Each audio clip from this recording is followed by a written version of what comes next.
The Marsh King's Daughter.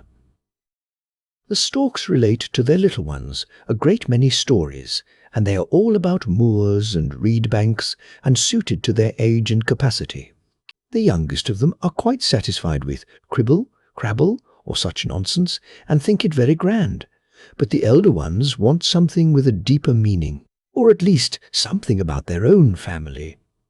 We are only acquainted with one of the two longest and oldest stories which the storks relate. It is about Moses, who was exposed by his mother on the banks of the Nile, and was found by the king's daughter, who gave him a good education, and he afterwards became a great man. But where he was buried is still unknown. Everyone knows this story, but not the second, very likely because it is quite an inland story.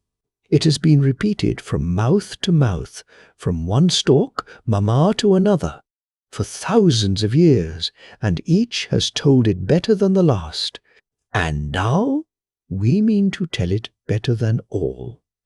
The first stork pair who related it lived at the time it happened, and had their summer residence on the rafters of the Viking's house, which stood near the wild moorlands of Wensissel, that is, to speak more correctly, the great moor heath, high up in the north of Jutland by the Skagen Peak.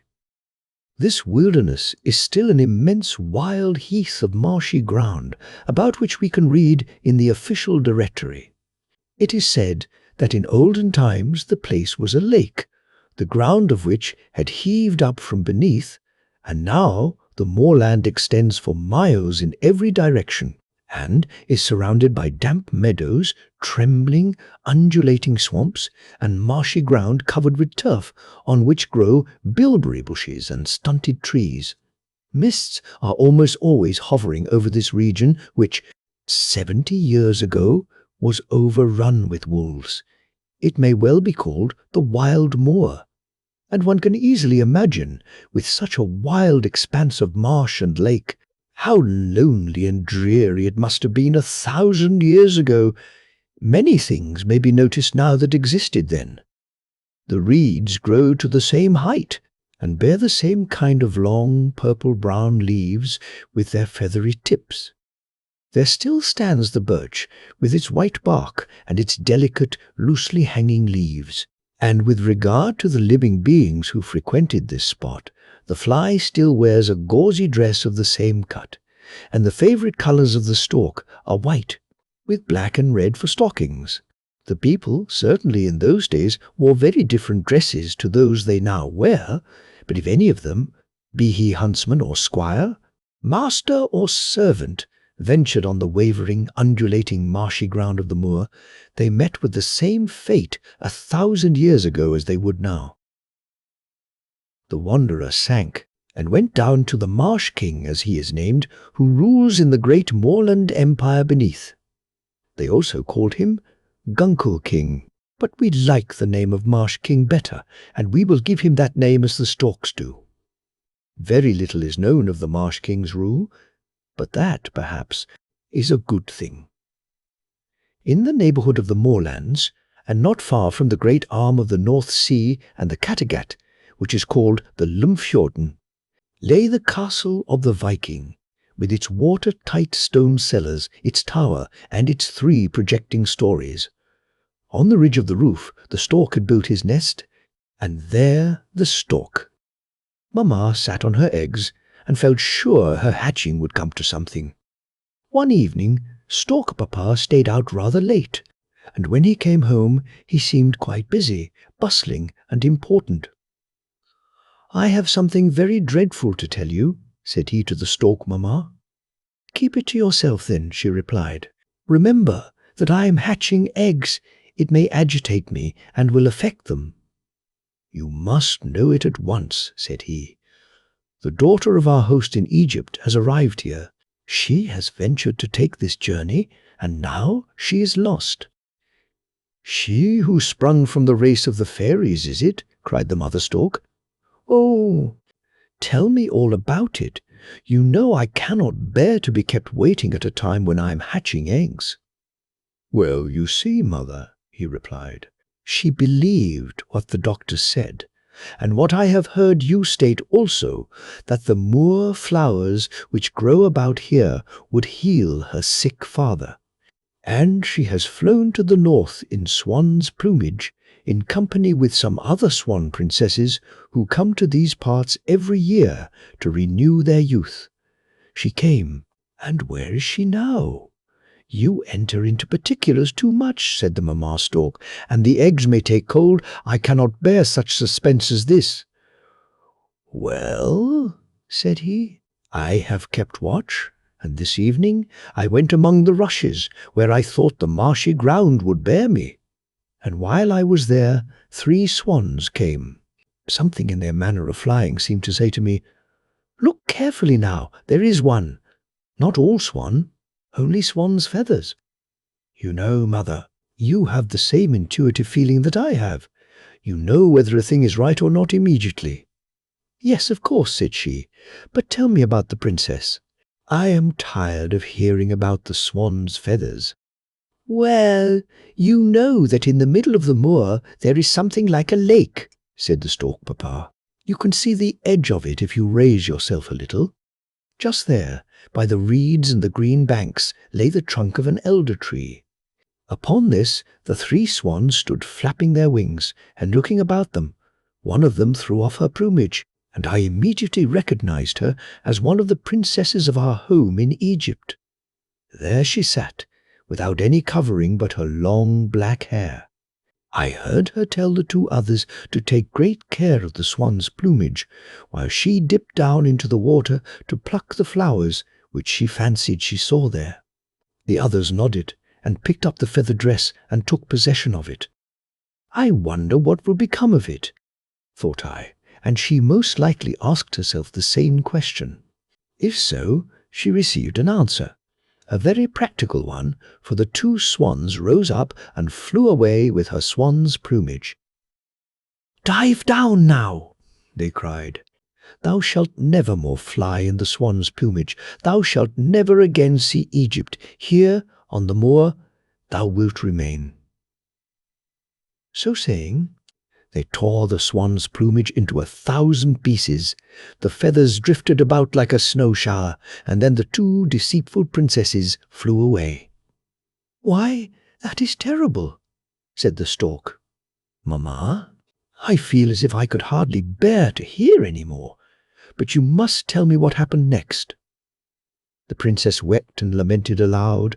Her tears moistened the elder stump, which was really not an elder stump, but the marsh king himself, he who in marshy ground lives and rules.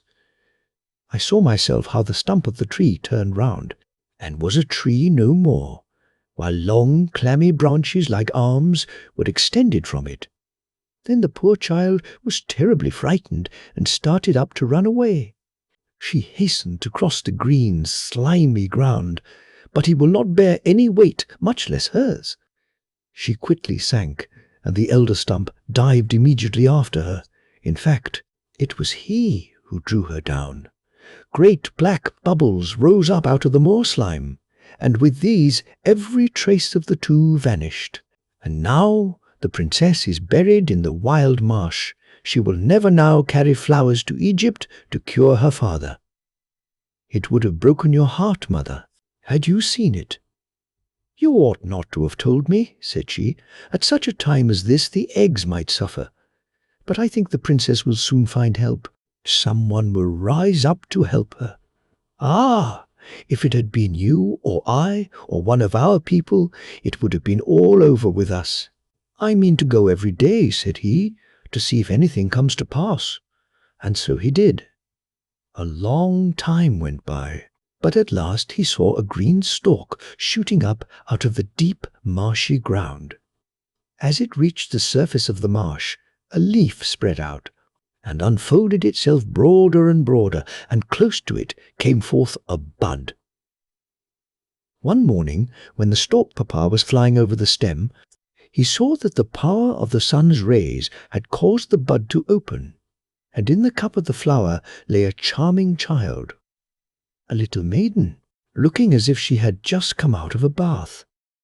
The little one was so like the Egyptian princess that the stork, at the first moment, thought it must be the princess herself, but after a little reflection he decided that it was much more likely to be the daughter of the princess and the marsh king, and this explained also her being placed in the cup of a water lily. "But she cannot be left to lie here," thought the stork, "and in my nest there are already so many. But stay, I have thought of something. The wife of the Viking has no children, and how often she has wished for a little one. People always say the stork brings the little ones.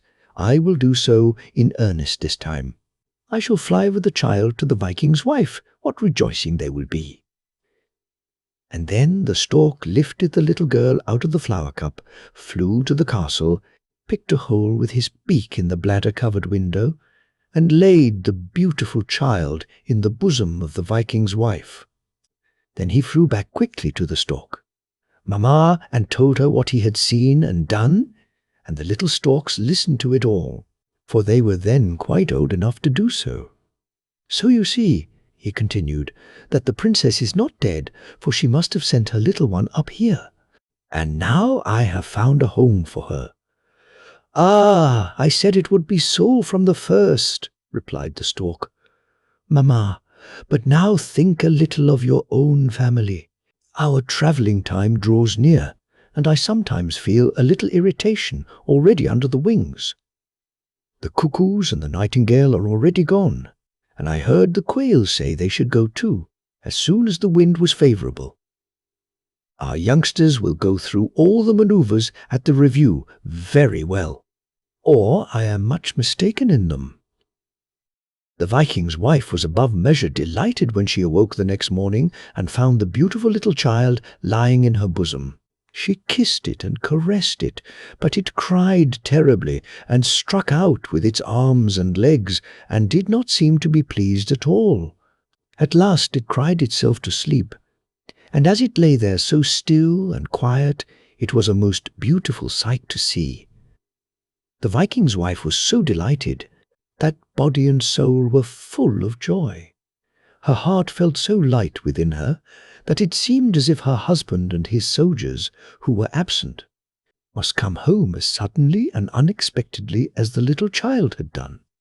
She and her whole household therefore busied themselves in preparing everything for the reception of her lord. The long coloured tapestry on which she and her maidens had worked pictures of their idols, Odin, Thor, and Frigga, was hung up. The slaves polished the old shields that served as ornaments. Cushions were placed on the seats, and dry wood laid on the fireplaces in the centre of the hall, so that the flames might be fanned up at a moment's notice. The Viking's wife herself assisted in the work, so that at night she felt very tired and quickly fell into a sound sleep. When she awoke just before morning, she was terribly alarmed to find that the infant had vanished.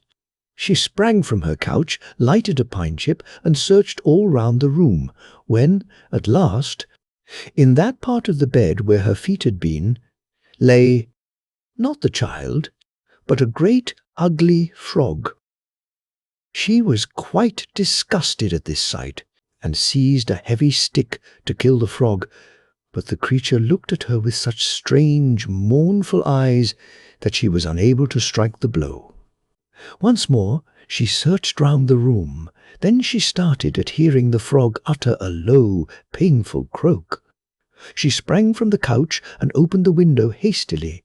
At the same moment the sun rose and threw its beams through the window till it rested on the couch where the great frog lay. Suddenly it appeared as if the frog's broad mouth contracted and became small and red.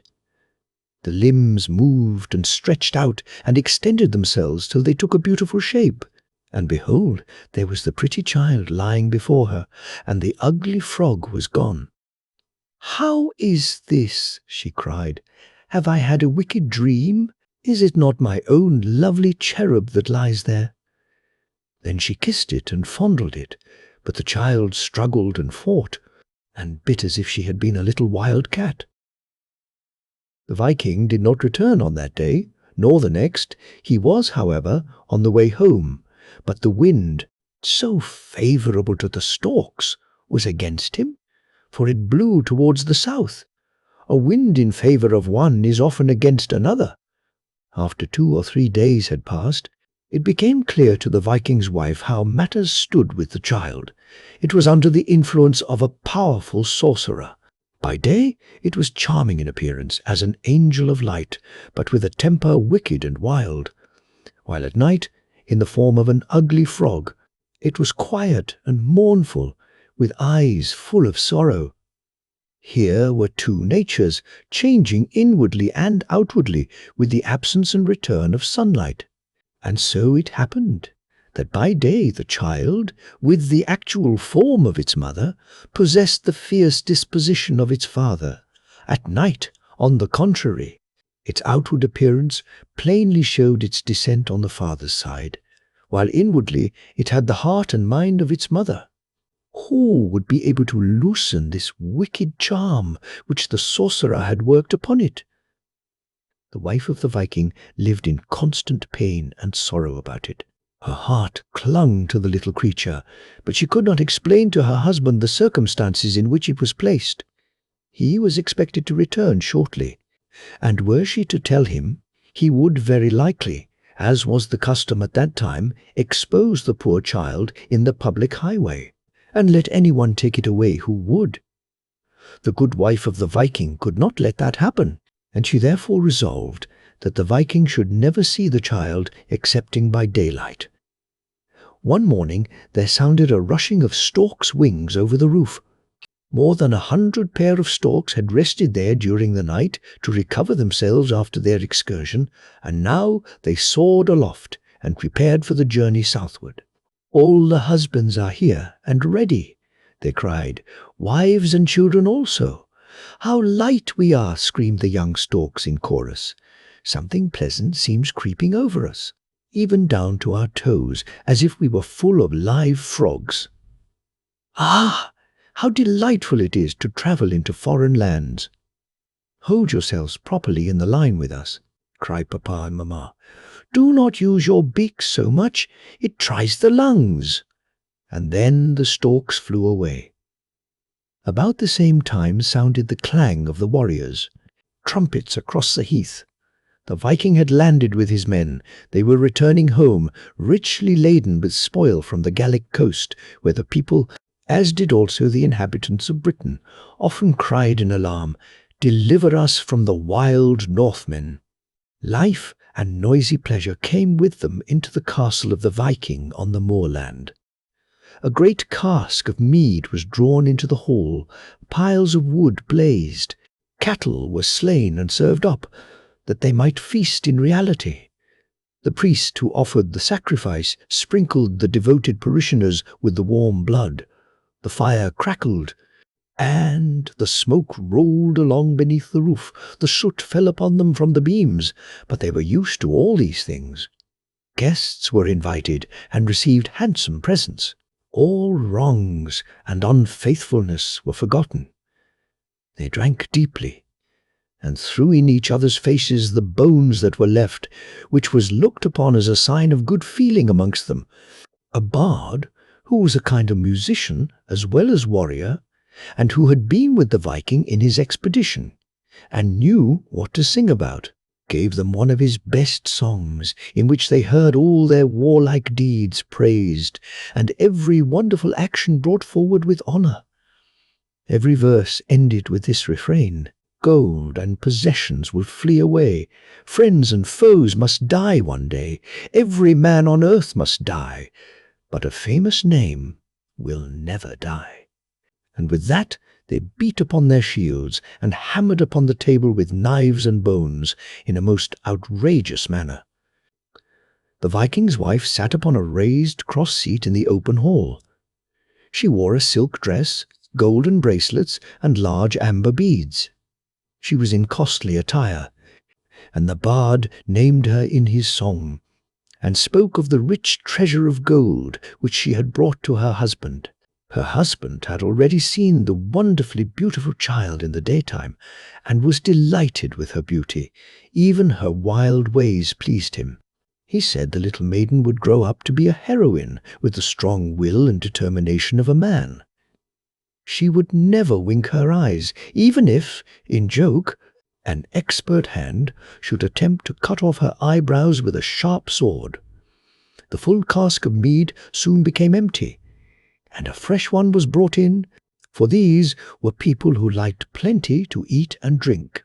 The old proverb, which everyone knows, says that the cattle know when to leave their pasture, but a foolish man knows not the measure of his own appetite. Yes, they all knew this, but men may know what is right, and yet often do wrong. They also knew that even the welcome guest becomes wearisome when he sits too long in the house. But there they remained, for pork and mead are good things, and so at the Viking's house they stayed and enjoyed themselves, and at night the bondmen slept in the ashes and dipped their fingers in the fat and licked them. Oh, it was a delightful time. Once more in the same year the Viking went forth, though the storms of autumn had already commenced to roar. He went with his warriors to the coast of Britain. He said that it was but an excursion of pleasure across the water. So his wife remained at home with the little girl. After a while, it is quite certain the foster mother began to love the poor frog, with its gentle eyes and its deep sighs, even better than the little beauty who bit and fought with all around her. The heavy, damp mists of autumn, which destroy the leaves of the wood, had already fallen upon forest and heath. Feathers of plucked birds, as they call the snow, flew about in thick showers, and winter was coming. The sparrows took possession of the stork's nest and conversed about the absent owners in their own fashion. And they, the stork pair, and all their young ones, where were they staying now? The storks might have been found in the land of Egypt, where the sun's rays shone forth bright and warm, as it does here at midsummer. Tamarinds and acacias were in full bloom all over the country. The crescent of Mahomet glittered brightly from the cupolas of the mosques, and on the slender pinnacles sat many of the storks, resting after their long journey. Swarms of them took divided possession of the nests which lay close to each other between the venerable columns and crowded the arches of temples in forgotten cities. The date and the palm lifted themselves as a screen or as a sunshade over them. The grey pyramids looked like broken shadows in the clear air and the far-off desert, where the ostrich wheels his rapid flight, and the lion, with his subtle eyes, gazes at the marble sphinx which lies half buried in sand. The waters of the Nile had retreated, and the whole bed of the river was covered with frogs, which was a most acceptable prospect for the stork families. The young storks thought their eyes deceived them. Everything around appeared so beautiful. It is always like this here, and this is how we live in our warm country, said the stork mamma, and the thought made the young ones almost beside themselves with pleasure. Is there anything more to see? They asked. Are we going farther into the country? There is nothing further for us to see, answered the stork mamma. Beyond this delightful region there are immense forests, where the branches of the trees entwine round each other, while prickly, creeping plants cover the paths, and only an elephant could force a passage for himself with his great feet. The snakes are too large, and the lizards too lively for us to catch. Then there is the desert. If you went there, your eyes would soon be full of sand with the lightest breeze, and if it should blow great guns, you would most likely find yourself in a sand drift. Here is the best place for you, where there are frogs and locusts. Here I shall remain, and so must you. And so they stayed. The parents sat in the nest on the slender minaret and rested, yet still were busily employed in cleaning and smoothing their feathers, and in sharpening their beaks against their red stockings. Then they would stretch out their necks, salute each other, and gravely raise their heads with the high polished forehead and soft, smooth feathers while their brown eyes shone with intelligence. The female young ones strutted about amid the moist rushes, glancing at the other young storks and making acquaintances, and swallowing a frog at every third step, or tossing a little snake about with their beaks, in a way they considered very becoming, and besides, it tasted very good. The young male storks soon began to quarrel. They struck at each other with their wings, and pecked with their beaks till the blood came. And in this manner many of the young ladies and gentlemen were betrothed to each other. It was, of course, what they wanted, and indeed what they lived for. Then they returned to a nest, and there the quarrelling began afresh, for in hot countries people are almost all violent and passionate. But for all that it was pleasant, especially for the old people, who watched them with great joy. All that their young ones did suited them. Every day here there was sunshine, plenty to eat, and nothing to think of but pleasure. But in the rich castle of their Egyptian host, as they called him, pleasure was not to be found. The rich and mighty lord of the castle lay on his couch, in the midst of the great hall, with its many-coloured walls, looking like the centre of a great tulip. But he was stiff and powerless in all his limbs, and lay stretched out like a mummy. His family and servants stood round him. He was not dead, although he could scarcely be said to live. The healing moor flower from the north, which was to have been found and brought to him by her who loved him so well, had not arrived. His young and beautiful daughter, who, in swan's plumage, had flown over land and seas to the distant north, had never returned. She is dead. So the two swan maidens had said when they came home, and they made up quite a story about her, and this is what they told. "We three flew away together through the air," said they. "A hunter caught sight of us and shot at us with an arrow. The arrow struck our young friend and sister, and slowly singing her farewell song, she sank down, a dying swan, into the forest lake. On the shores of the lake, under a spreading birch tree, we laid her in the cold earth. We had our revenge. We bound fire under the wings of a swallow who had a nest on the thatched roof of the huntsman. The house took fire and burst into flames. The hunter was burnt with the house, and the light was reflected over the sea as far as the spreading birch, beneath which we laid her sleeping dust. She will never return to the land of Egypt." And then they both wept. And Stork Papa, who heard the story, snapped with his beak so that it might be heard a long way off. "Deceit and lies," cried he. "I should like to run my beak deep into their chests." "And perhaps break it off," said the mamma stork. "Then what a sight you would be! Think first of yourself and then of your family. All others are nothing to us." "Yes, I know," said the Stork Papa, "but tomorrow I can easily place myself on the edge of the open cupola. When the learned and wise men assemble to consult on the state of the sick man, perhaps they may come a little nearer to the truth." And the learned and wise men assembled together and talked a great deal on every point. But the stork could make no sense out of anything they said. Neither were there any good results from their consultations, either for the sick man or for his daughter in the marshy heath. When we listen to what people say in this world, we shall hear a great deal. But it is an advantage to know what has been said and done before, when we listen to a conversation. The stork did, and we know at least as much as he, the stork. Love is a life-giver. The highest love produces the highest life. Only through love can the sick man be cured. This had been said by many, and even the learned men acknowledged that it was a wise saying.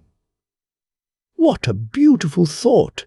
exclaimed the papa stork immediately. "I don't quite understand it," said the mamma stork when her husband repeated it. "However, it is not my fault, but the fault of the thought. Whatever it may be, I have something else to think of." Now the learned men had spoken also of love between this one and that one, of the difference of the love which we have for our neighbor, to the love that exists between parents and children, of the love of the plant for the light, and how the germ springs forth when the sunbeam kisses the ground. All these things were so elaborately and learnedly explained that it was impossible for Stork Papa to follow it, much less to talk about it. His thoughts on the subject quite weighed him down. He stood the whole of the following day on one leg with half-shut eyes, thinking deeply. So much learning was quite a heavy weight for him to carry. One thing, however, the Papa Stork could understand. Everyone, high and low, had from their inmost hearts expressed their opinion that it was a great misfortune for so many thousands of people. The whole country, indeed. To have this man so sick, with no hopes of his recovery. And what joy and blessing it would spread around if he could by any means be cured. But where bloomed the flower that could bring him health? They had searched for it everywhere, in learned writings, in the shining stars, in the weather and wind. Inquiries had been made in every byway that could be thought of.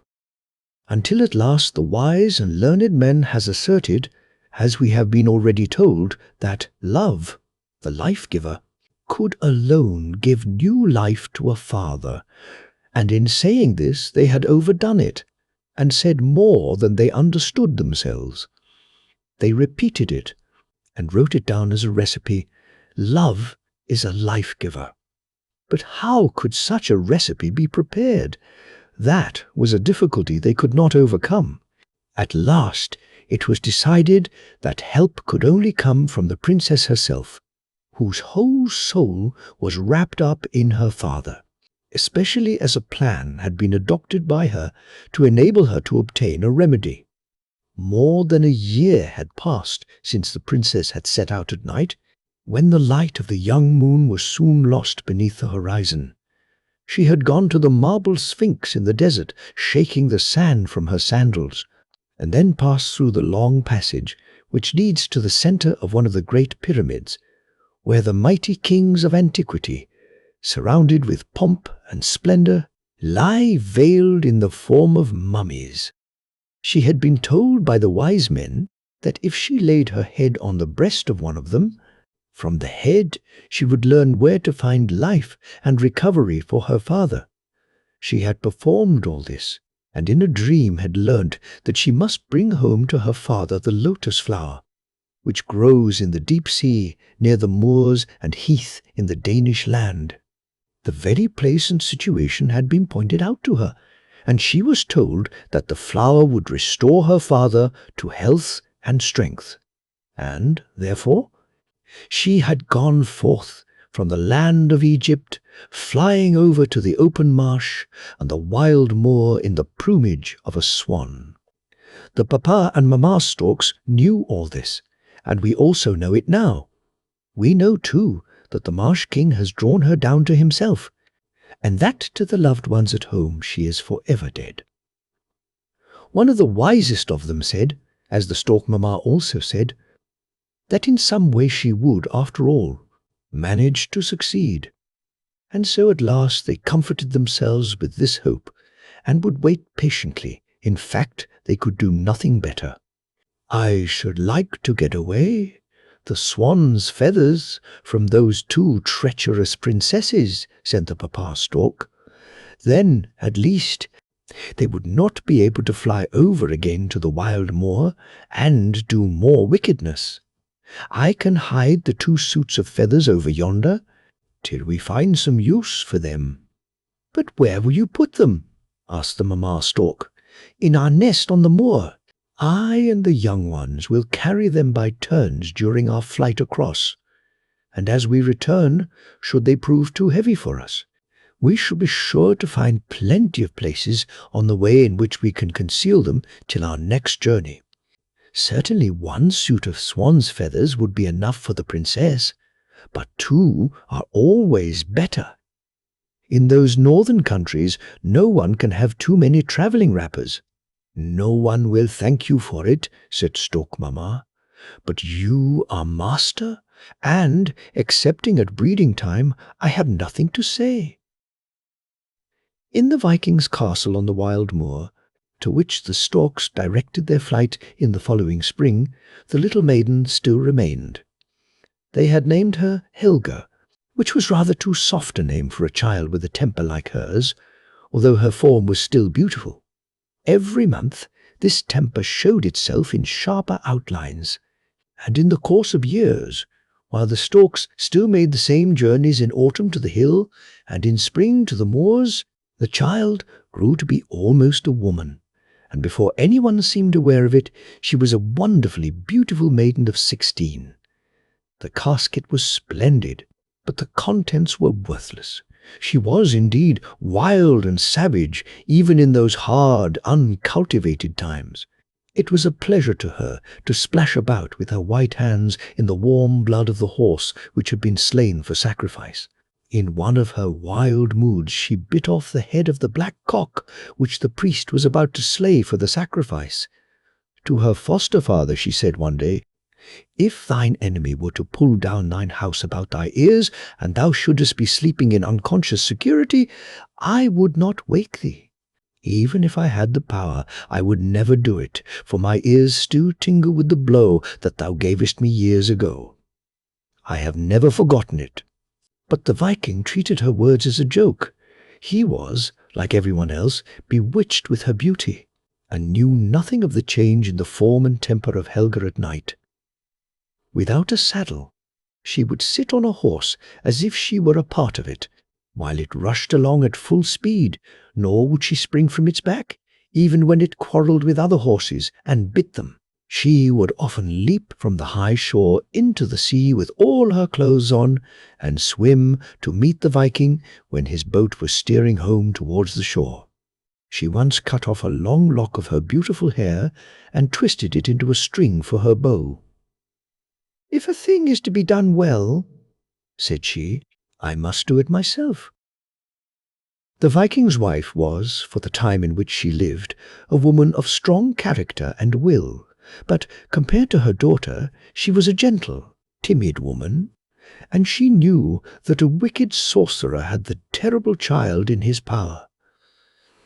It was sometimes as if Helga acted from sheer wickedness, for often, when her mother stood on the threshold of the door or stepped into the yard, she would seat herself on the brink of the well, wave her arms and legs in the air, and suddenly fall right in. Here she was able, from her frog nature, to dip and dive about in the water of the deep well, until at last she would climb forth like a cat, and come back into the hall dripping with water, so that the green leaves that were strewed on the floor were whirled round, and carried away by the streams that flowed from her. But there was one time of the day which placed a check upon Helga. It was the evening twilight.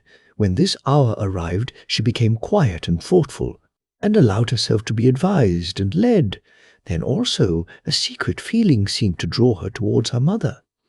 And, as usual, when the sun set and the transformation took place, both in body and mind, inwards and outwards, she would remain quiet and mournful, with her form shrunk together in the shape of a frog.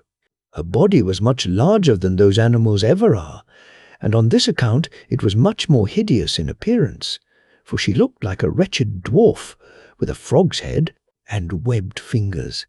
Her eyes had a most piteous expression. She was without a voice, excepting a hollow croaking sound, like the smothered sobs of a dreaming child.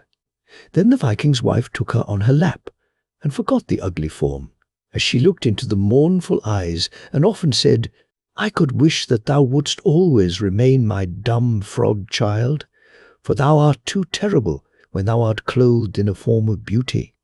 And the Viking woman wrote runic characters against sorcery and spells of sickness, and threw them over the wretched child, but they did no good. "One can scarcely believe that she was ever small enough to lie in the cup of the water lily," said the papa stork. "And now she is grown up, and the image of her Egyptian mother, especially about the eyes. Ah, we shall never see her again. Perhaps she has not discovered how to help herself, as you and the wise men said she would. Year after year have I flown across and across the moor, but there was no sign of her being still alive. Yes, and I may as well tell you that each year, when I arrived a few days before you to repair the nest and put everything in its place, I have spent a whole night flying here and there over the marshy lake as if I had been an owl or a bat, but all to no purpose. The true suit of swan's plumage, which I and the young ones dragged over here from the land of the Nile, are of no use. Trouble enough it was to us to bring them here in 3 journeys, and now they are lying at the bottom of the nest. And if a fire should happen to break out, and the wooden house be burnt down, they would be destroyed.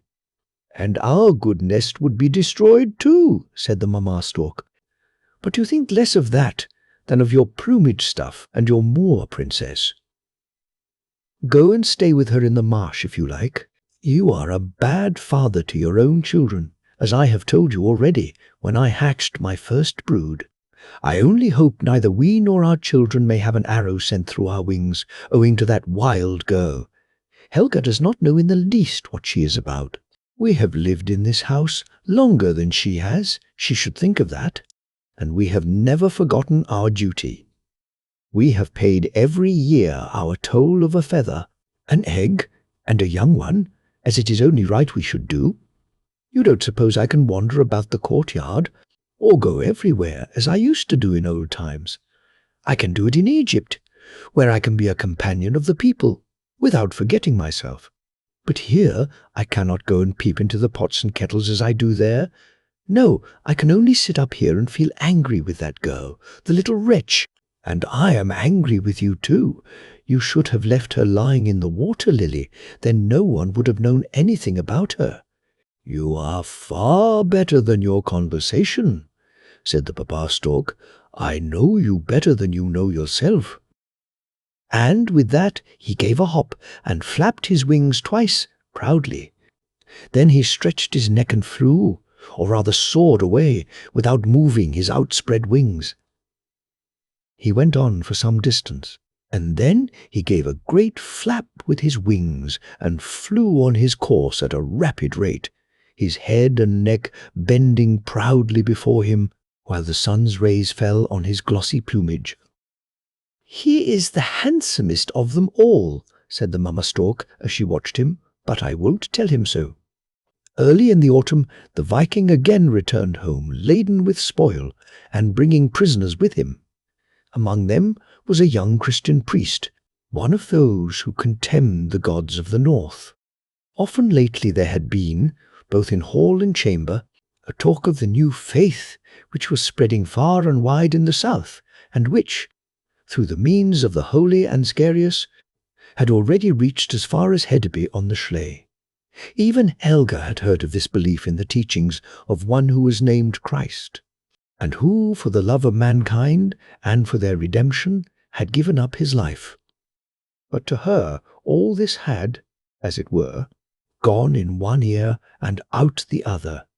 It seemed that she only understood the meaning of the word love, when in the form of a miserable frog she crouched together in the corner of the sleeping chamber, but the Viking's wife had listened to the wonderful story, and had felt herself strangely moved by it.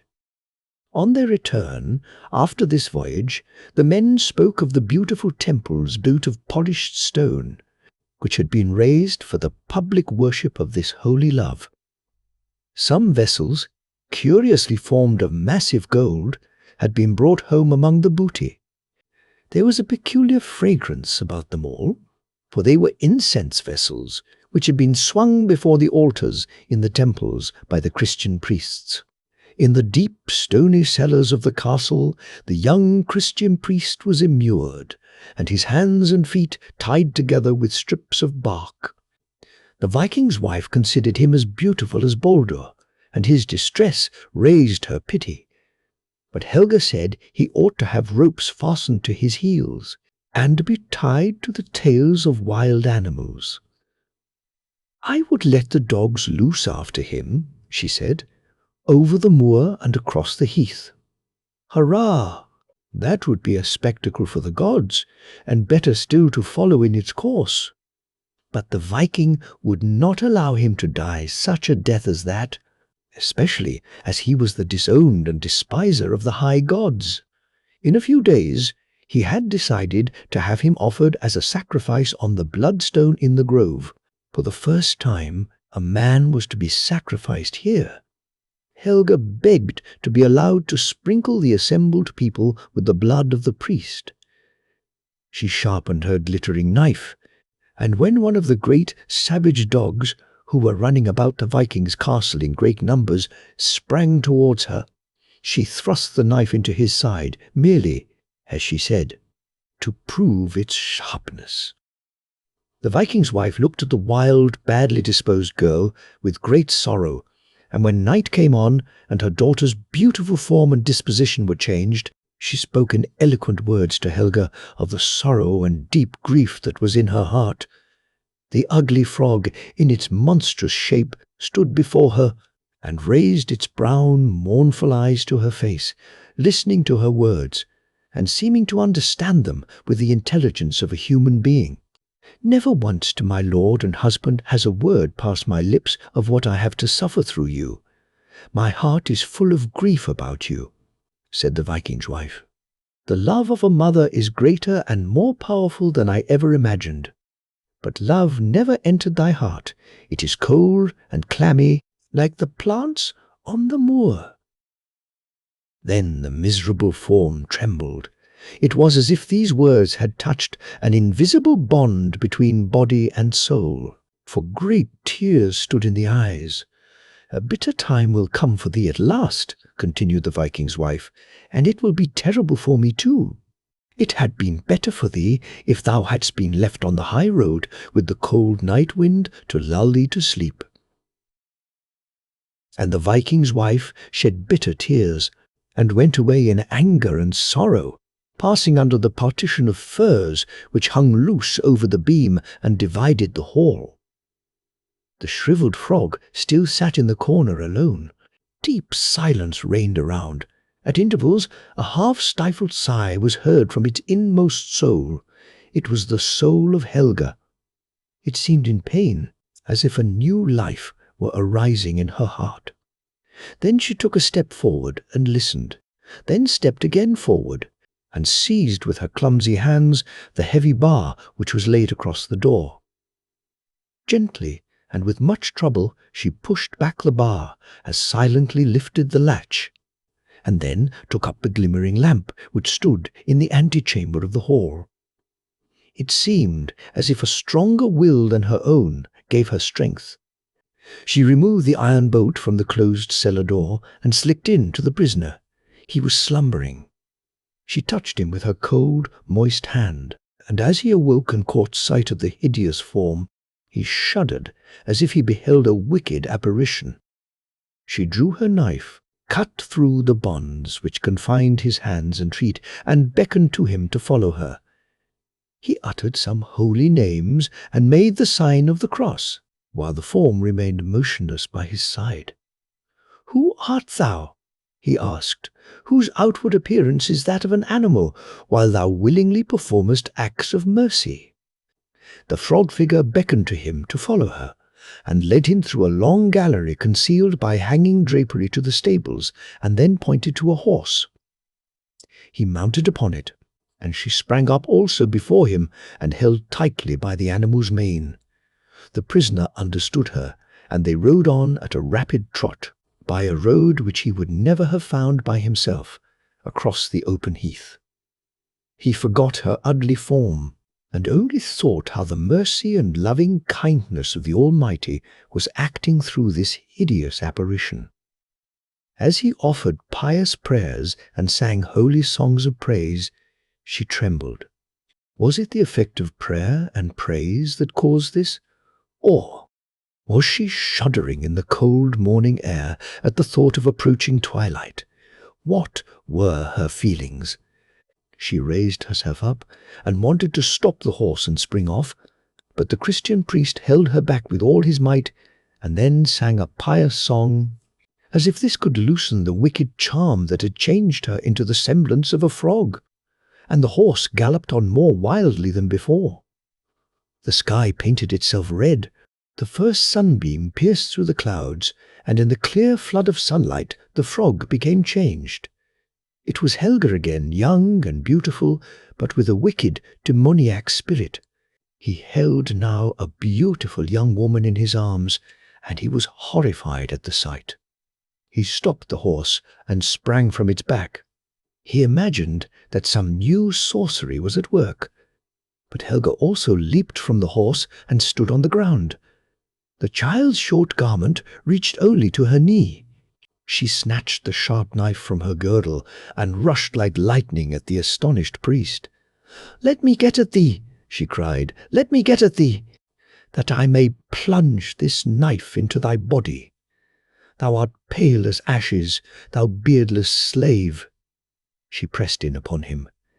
They struggled with each other in heavy combat, but it was as if an invisible power had been given to the Christian in the struggle.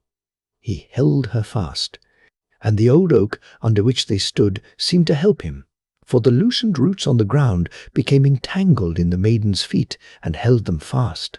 Close by rose a bubbling spring, and he sprinkled Helga's face and neck with the water, commanded the unclean spirit to come forth, and pronounced upon her a Christian blessing. But the water of faith has no power unless the wellspring of faith flows within. And yet even here its power was shown. Something more than the mere strength of a man opposed itself, through his means, against the evil which struggled within her. His holy action seemed to overpower her.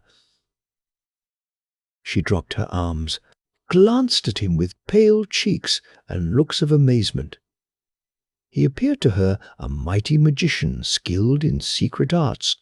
His language was the darkest magic to her, and the movements of his hands in the air were as the secret signs of a magician's wand.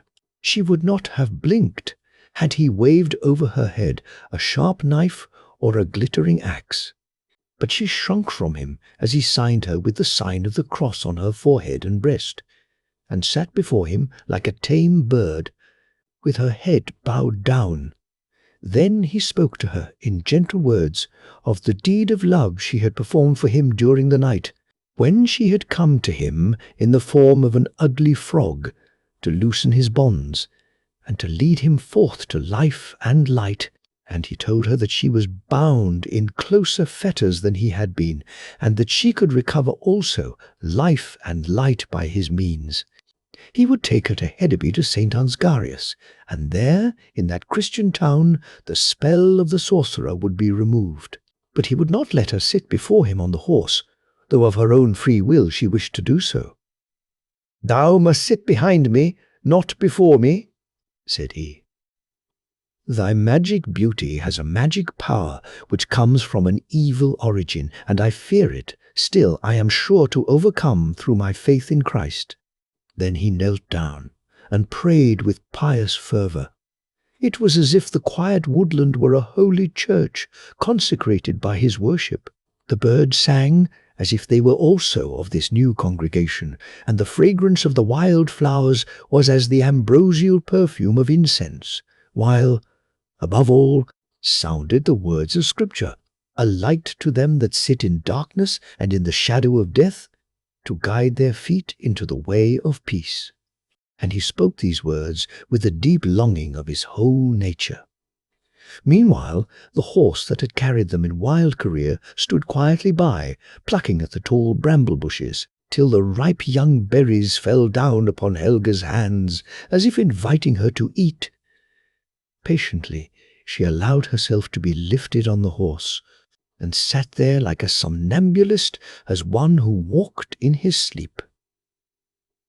The Christian bound 2 branches together with bark in the form of a cross, and held it on high as they rode through the forest. The way gradually grew thicker of brushwood as they rode along, till at last it became a trackless wilderness. Bushes of the wild sloe here and there blocked up the path, so that they had to ride over them. The bubbling spring formed not a stream, but a marsh, round which also they were obliged to guide the horse. Still there was strength and refreshment in the cool forest breeze, and no trifling power in the gentle words spoken in faith and Christian love by the young priest, whose inmost heart yearned to lead this poor lost one into the way of light and life.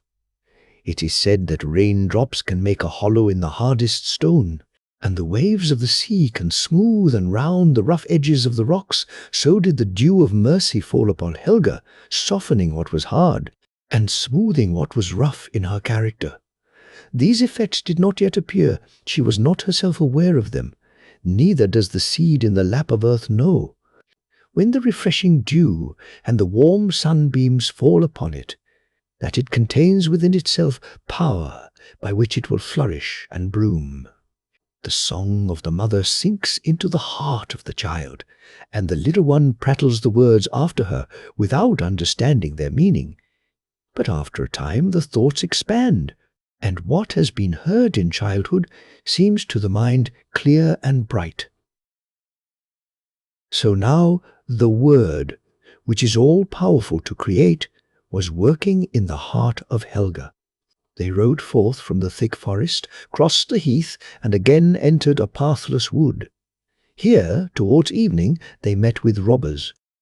"Where hast thou stolen that beauteous maiden?" cried the robbers, seizing the horse by the bridle and dragging the two riders from its back. The priest had nothing to defend himself with but the knife he had taken from Helga, and with this he struck out right and left. One of the robbers raised his axe against him, but the young priest sprang on one side and avoided the blow, which fell with great force on the horse's neck, so that the blood gushed forth, and the animal sunk to the ground. Then Helga seemed suddenly to awake from her long, deep reverie. She threw herself hastily upon the dying animal. The priest placed himself before her, to defend and shelter her, but one of the robbers swung his iron axe against the Christian's head with such force that it was dashed to pieces. The blood and brains were scattered about, and he fell dead upon the ground. Then the robbers seized beautiful Helga by her white arms and slender waist, but at that moment the sun went down, and as its last ray disappeared, she was changed into the form of a frog. A greenish-white mouth spread half over her face. Her arms became thin and slimy, while broad hands with webbed fingers spread themselves out like fans. Then the robbers, in terror, let her go, and she stood among them, a hideous monster, and as is the nature of frogs to do, she hopped up as high as her own size, and disappeared in the thicket. Then the robbers knew that this must be the work of an evil spirit or some secret sorcery, and, in a terrible fright, they ran hastily from the spot. The full moon had already risen, and was shining in all her radiant splendor over the earth, when from the thicket, in the form of a frog, crept poor Helga. She stood still by the corpse of the Christian priest and the carcass of the dead horse. She looked at them with eyes that seemed to weep, and from the frog's head came forth a croaking sound, as when a child bursts into tears. She threw herself first upon one and then upon the other, brought water in her hand, which, from being webbed, was large and hollow, and poured it over them. But they were dead, and dead they would remain. She understood that at last. Soon wild animals would come and tear their dead bodies, but no, that must not happen. Then she dug up the earth, as deep as she was able, that she might prepare a grave for them. She had nothing but a branch of a tree and her 2 hands, between the fingers of which the webbed skin stretched, and they were torn by the work, while the blood ran down her hands. She saw at last that her work would be useless, more than she could accomplish.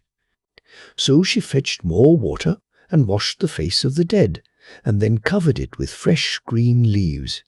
She also brought large boughs and spread over him, and scattered dried leaves between the branches. Then she brought the heaviest stones that she could carry and laid them over the dead body, filling up the crevices with moss, till she thought she had fenced in his resting place strongly enough. The difficult task had employed her the whole night, and as the sun broke forth, there stood the beautiful Helga in all her loveliness, with her bleeding hands, and, for the first time, with tears on her maiden cheeks. It was, in this transformation, as if two natures were striving together within her. Her whole frame trembled, and she looked around her as if she had just awoke from a painful dream. She leaned for support against the trunk of a slender tree, and at last climbed to the topmost branches like a cat, and seated herself firmly upon them. She remained there the whole day, sitting alone, like a frightened squirrel, in the silent solitude of the wood, where the rest and stillness is as the calm of death. Butterflies fluttered around her, and close by were several ant-hills, each with its hundreds of busy little creatures moving quickly to and fro. In the air danced myriads of gnats, swarm upon swarm, troops of buzzing flies, ladybirds, dragonflies with golden wings, and other little winged creatures. The worm crawled forth from the moist ground, and the moths crept out. But, excepting these, all around had the stillness of death. But when people say this, they do not quite understand themselves what they mean. None noticed Helga but a flock of magpies, which flew chattering round the top of the tree on which she sat. These birds hopped close to her on the branches with bold curiosity. A glance from her eyes was a signal to frighten them away, and they were not clever enough to find out who she was. Indeed, she hardly knew herself. When the sun was near setting and the evening's twilight about to commence, the approaching transformation aroused her to fresh exertion. She let herself down gently from the tree, and, as the last sunbeam vanished, she stood again in the wrinkled form of a frog, with the torn, webbed skin on her hands. But her eyes now gleamed with more radiant beauty than they had ever possessed in her most beautiful form of loveliness.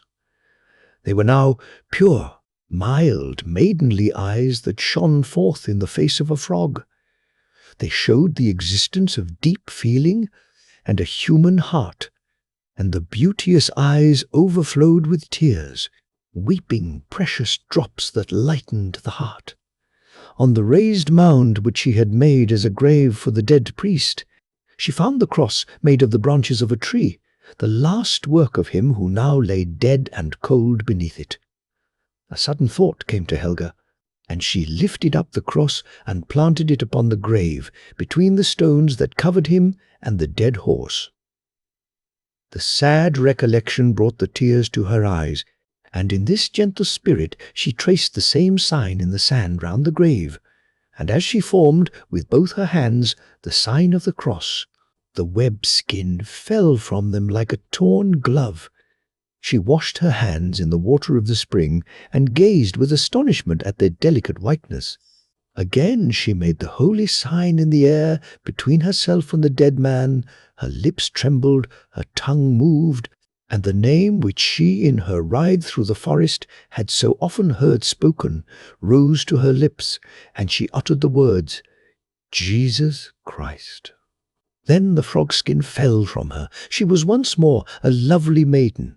Her head bent wearily, her tired limbs required rest, and then she slept. Her sleep, however, was short. Towards midnight she awoke. Before her stood the dead horse, prancing and full of life, which shone forth from his eyes and from his wounded neck. Close by his side appeared the murdered Christian priest, more beautiful than Balder, as the Viking's wife had said. But now he came as if in a flame of fire. Such gravity, such stern justice, such a piercing glance shone from his large, gentle eyes, that it seemed to penetrate into every corner of her heart. Beautiful Helga trembled at the look, and her memory returned with a power as if it had been the day of judgment. Every good deed that had been done for her, every loving word that had been said, were vividly before her mind. She understood now that love had kept her here during the day of her trial, while the creature formed of dust and clay, soul and spirit, had wrestled and struggled with evil.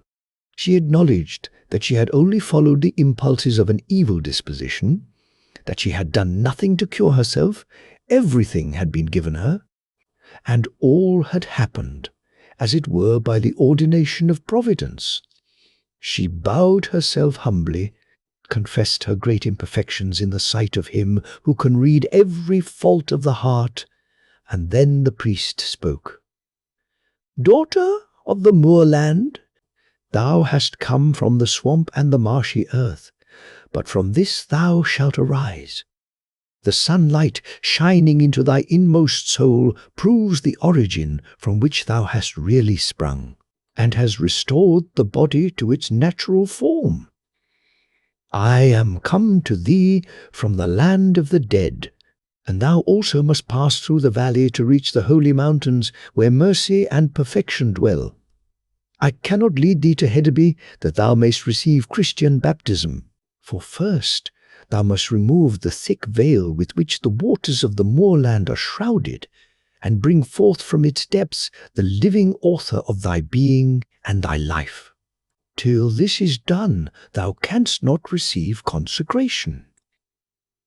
Then he lifted her on the horse and gave her a golden censer, similar to those she had already seen at the Viking's house.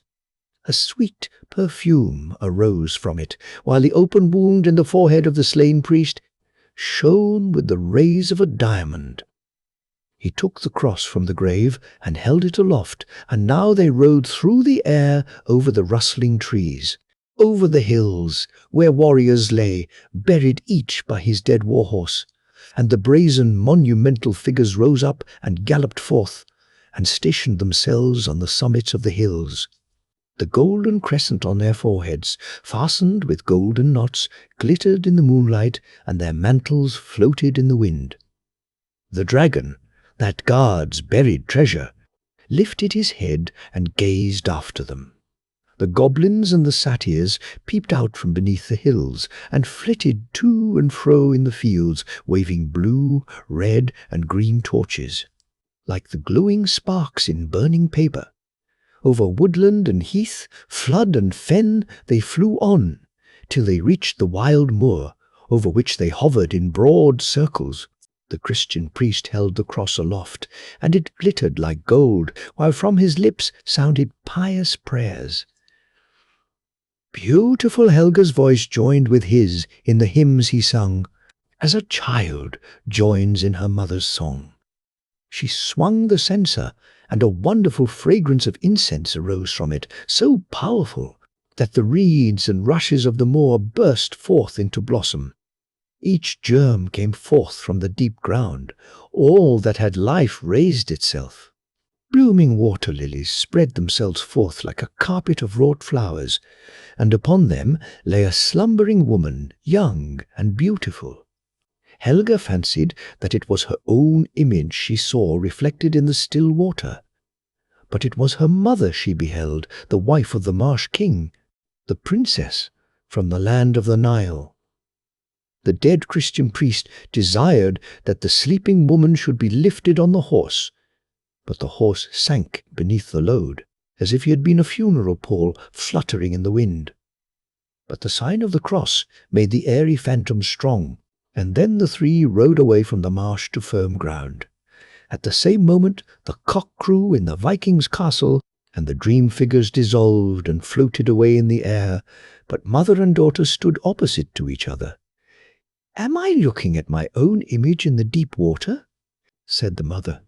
"Is it myself that I see represented on a white shield?" cried the daughter.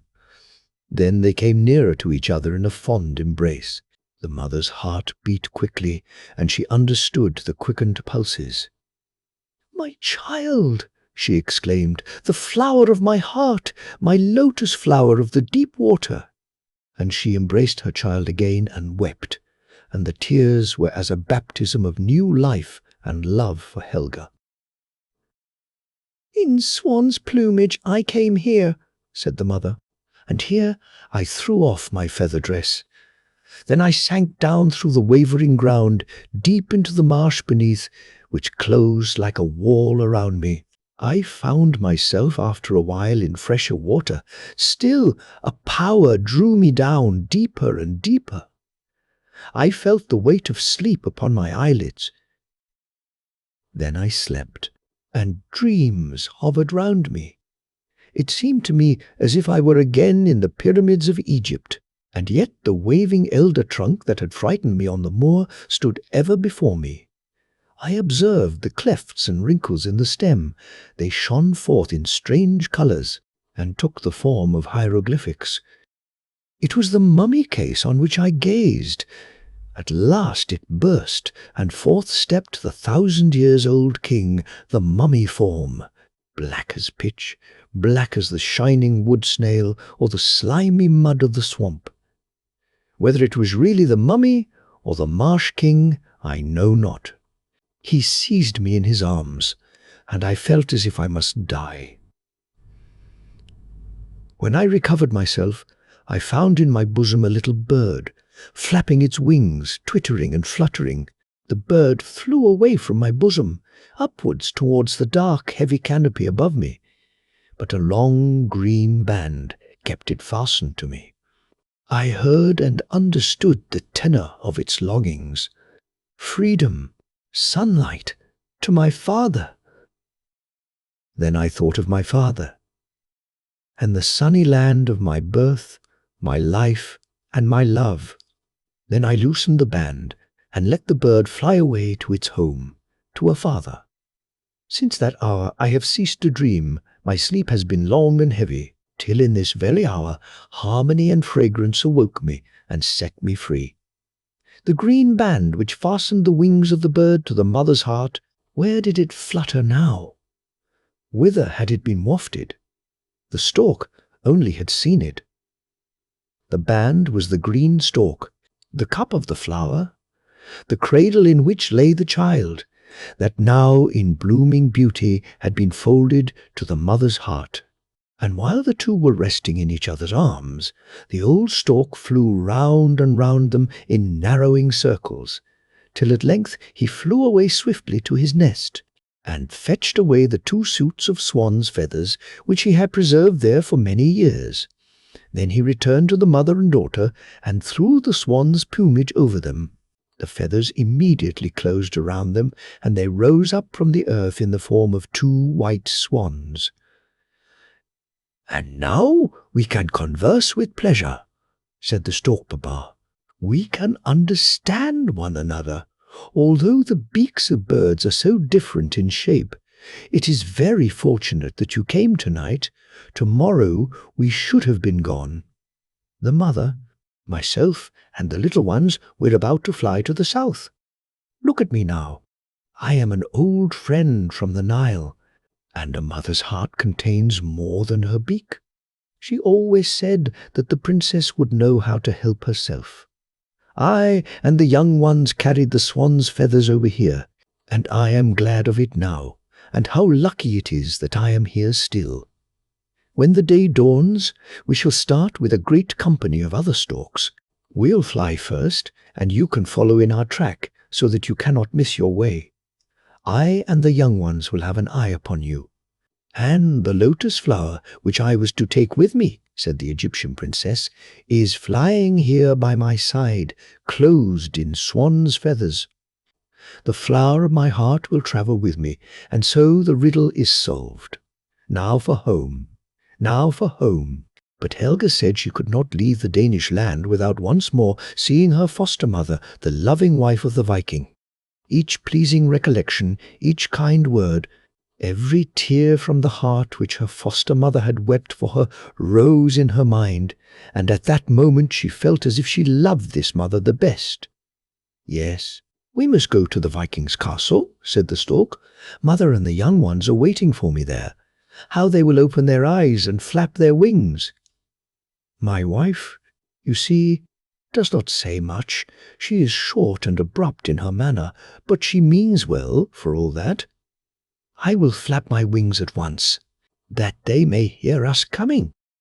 Then Stork Papa flapped his wings in first-rate style, and he and the swans flew away to the Viking's castle. In the castle, everyone was in a deep sleep. It had been late in the evening before the Viking's wife retired to rest. She was anxious about Helga, who, 3 days before, had vanished with the Christian priest. Helga must have helped him in his flight, for it was her horse that was missed from the stable. But by what power had all this been accomplished? The Viking's wife thought of it with wonder, thought on the miracles which they said could be performed by those who believed in the Christian faith and followed its teachings. These passing thoughts formed themselves into a vivid dream, and it seemed to her that she was still lying awake on her couch, while without darkness reigned. A storm arose. She heard the lake dashing and rolling from east and west, like the waves of the North Sea or the Kattegat. The monstrous snake which, it is said, surrounds the earth in the depths of the ocean, was trembling in spasmodic convulsions. The night of the fall of the gods was come, Ragnarok, as the heathens call the judgment day, when everything shall pass away, even the high gods themselves. The war trumpet sounded. Riding upon the rainbow came the gods, clad in steel, to fight their last battle on the last battlefield. Before them flew the winged vampires, and the dead warriors closed up the train. The whole firmament was ablaze with the northern lights, and yet the darkness triumphed. It was a terrible hour. And close to the terrified woman, Helga seemed to be seated on the floor, in the hideous form of a frog, yet trembling and clinging to her foster-mother, who took her on her lap and lovingly caressed her, hideous and frog-like as she was. The air was filled with the clashing of arms and the hissing of arrows, as if a storm of hail was descending upon the earth. It seemed to her the hour when earth and sky would burst asunder, and all things be swallowed up in Saturn's fiery lake. But she knew that a new heaven and a new earth would arise, and that cornfields would wave where now the lake rolled over desolate sands, and the ineffable God reign. Then she saw rising from the region of the dead Baldur the gentle, the loving, and as the Viking's wife gazed upon him, she recognized his countenance. It was the captive Christian priest. "White Christian!" she exclaimed aloud, and with the words, she pressed a kiss on the forehead of the hideous frog. "Child!" Then the frog skin fell off, and Helga stood before her in all her beauty, more lovely and gentle-looking, and with eyes beaming with love. She kissed the hands of her foster-mother, blessed her for all her fostering love and care during the days of her trial and misery, for the thoughts she had suggested and awoke in her heart, and for naming the name which she now repeated. Then beautiful Helga rose as a mighty swan, and spread her wings with the rushing sound of troops of birds of passage flying through the air. Then the Viking's wife awoke, but she still heard the rushing sound without. She knew it was the time for the storks to depart, and that it must be their wings which she heard. She felt she should like to see them once more, and bid them farewell. She rose from her couch, stepped out on the threshold, and beheld, on the ridge of the roof, a party of storks ranged side by side. Troops of the birds were flying in circles over the castle and the highest trees. But just before her, as she stood on the threshold and close to the well where Helga had so often sat and alarmed her with her wildness, now stood 2 swans, gazing at her with intelligent eyes. Then she remembered her dream, which still appeared to her as a reality. She thought of Helga in the form of a swan. She thought of a Christian priest, and suddenly a wonderful joy arose in her heart. The swans flapped their wings and arched their necks as if to offer her a greeting, and the Viking's wife spread out her arms towards them, as if she accepted it and smiled through her tears. She was roused from deep thought by a rustling of wings and snapping of beaks. All the storks arose and started on their journey towards the south.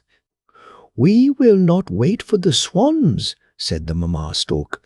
"If they want to go with us, let them come now. We can't sit here till the plovers start." It is a fine thing after all to travel in families, not like the finches and the partridges. There the male and the female birds fly in separate flocks, which, to speak candidly, I consider very unbecoming. What are those swans flapping their wings for? "Well, everyone flies in his own fashion," said the papa stork. "The swans fly in an oblique line, the cranes in the form of a triangle, and the plovers in a curved line like a snake." "Don't talk about snakes while we are flying up here," said Stork Mamma. "It puts ideas into the children's heads that cannot be realized." "Are those the high mountains I have heard spoken of?" asked Helga in the swan's plumage. "They are storm clouds driving along beneath us," replied her mother. "What are yonder white clouds that rise so high?" again inquired Helga. "Those are mountains covered with perpetual snows that you see yonder," said her mother. And then they flew across the Alps towards the blue Mediterranean. "Africa's land, Egyptia's strand," sang the daughter of the Nile in her swan's plumage. As from the upper air, she caught sight of her native land, a narrow, golden, wavy strip on the shores of the Nile. The other birds espied it also, and hastened their flight. "I can smell the Nile mud and the wet frogs," said the stork, "Mamma, and I begin to feel quite hungry." "Yes, now you shall taste something nice, and you will see the marabout bird and the ibis and the crane. They all belong to our family, but they are not nearly so handsome as we are. They give themselves great airs, especially the ibis. The Egyptians have spoiled him. They make a mummy of him and stuff him with spices. I would rather be stuffed with live frogs, and so would you, and so you shall. Better have something in your inside while you are alive than to be made a parade of after you are dead. That is my opinion, and I'm always right." "The storks are come," was said in the great house on the banks of the Nile, where the Lord lay in the hall on his downy cushions covered with a leopard skin, scarcely alive, yet not dead, waiting and hoping for the lotus flower from the deep moorland in the far north. Relatives and servants were standing by his couch, when the two beautiful swans who had come with the storks flew into the hall. They threw off their soft white plumage, and two lovely female forms approached the pail. Sick old man, and threw back their long hair, and when Helga bent over her grandfather, redness came back to his cheeks, his eyes brightened, and life returned to his benumbed limbs. The old man rose up with health and energy renewed. Daughter and grandchild welcomed him as joyfully as if with a morning greeting after a long and troubled dream. Joy reigned through the whole house, as well as in the stork's nest, although there the chief cause was really the good food, especially the quantities of frogs, which seemed to spring out of the ground in swarms. Then the learned men hastened to note down, in flying characters, the story of the two princesses, and spoke of the arrival of the health-giving flower as a mighty event, which had been a blessing to the house and the land. Meanwhile, the stork papa told the story to his family in his own way, but not till they had eaten and were satisfied. Otherwise, they would have had something else to do than to listen to stories. "Well," said the stork mamma when she had heard it, "you will be made something of at last. I suppose they can do nothing less." "What could I be made?" said stork papa. "What have I done?" "Just nothing. You have done more than all the rest," she replied. "But for you and the youngsters, the two young princesses would never have seen Egypt again, and the recovery of the old man would not have been effected. You will become something. They must certainly give you a doctor's hood, and our young ones will inherit it, and their children after them, and so on. You already look like an Egyptian doctor, at least in my eyes. I cannot quite remember the words I heard when I listened on the roof, said Stork Papa, while relating the story to his family. All I know is that what the wise men said was so complicated and so learned that they received not only rank, but presents. Even the head cook at the great house was honoured with a mark of distinction, most likely for the soup. And what did you receive? Said the stork mamma. They certainly ought not to forget the most important person in the affair, as you really are. The learned men have done nothing at all but use their tongues. Surely they will not overlook you. Late in the night, while the gentle sleep of peace rested on the now happy house, there was still one watcher. It was not Stork Papa, who, although he stood on guard on one leg, could sleep soundly. Helga alone was awake. She leaned over the balcony, gazing at the sparkling stars that shone clearer and brighter in the pure air than they had done in the north. And yet they were the same stars. She thought of the Viking's wife in the wild moorland, of the gentle eyes of her foster-mother, and of the tears she had shed over the poor frog-child that now lived in splendour and starry beauty by the waters of the Nile, with air balmy and sweet as spring. She thought of the love that dwelt in the breast of the heathen woman, love that had been shown to a wretched creature, hateful as a human being, and hideous when in the form of an animal. She looked at the glittering stars and thought of the radiance that had shone forth on the forehead of the dead man, as she had fled with him over the woodland and moor. Tones were awakened in her memory, words which she had heard him speak as they rode onward when she was carried, wandering and trembling, through the air, words from the great fountain of love, the highest love that embraces all the human race. What had not been won and achieved by this love, day and night? Beautiful Helga was absorbed in the contemplation of the great amount of her happiness, and lost herself in the contemplation, like a child who turns hurriedly from the giver to examine the beautiful gifts. She was overpowered with her good fortune, which seemed always increasing, and therefore what might it become in the future? Had she not been brought by a wonderful miracle to all this joy and happiness? And in these thoughts she indulged, until at last she thought no more of the giver. It was the overabundance of youthful spirits unfolding its wings for a daring flight. Her eyes sparkled with energy, when suddenly arose a loud noise in the court below, and the daring thought vanished. She looked down and saw two large ostriches running round quickly in narrow circles. She had never seen these creatures before. Great, coarse, clumsy-looking birds with curious wings that looked as if they had been clipped, and the birds themselves had the appearance of having been roughly used. She inquired about them, and for the first time heard the legend which the Egyptians relate respecting the ostrich. Once, say they, the ostriches were a beautiful and glorious race of birds with large, strong wings. One evening, the other large birds of the forest said to the ostrich, "Brother, shall we fly to the river tomorrow morning to drink, God willing?" And the ostrich answered, "I will." With the break of day, therefore, they commenced their flight, first rising high in the air towards the sun, which is the eye of God, still higher and higher.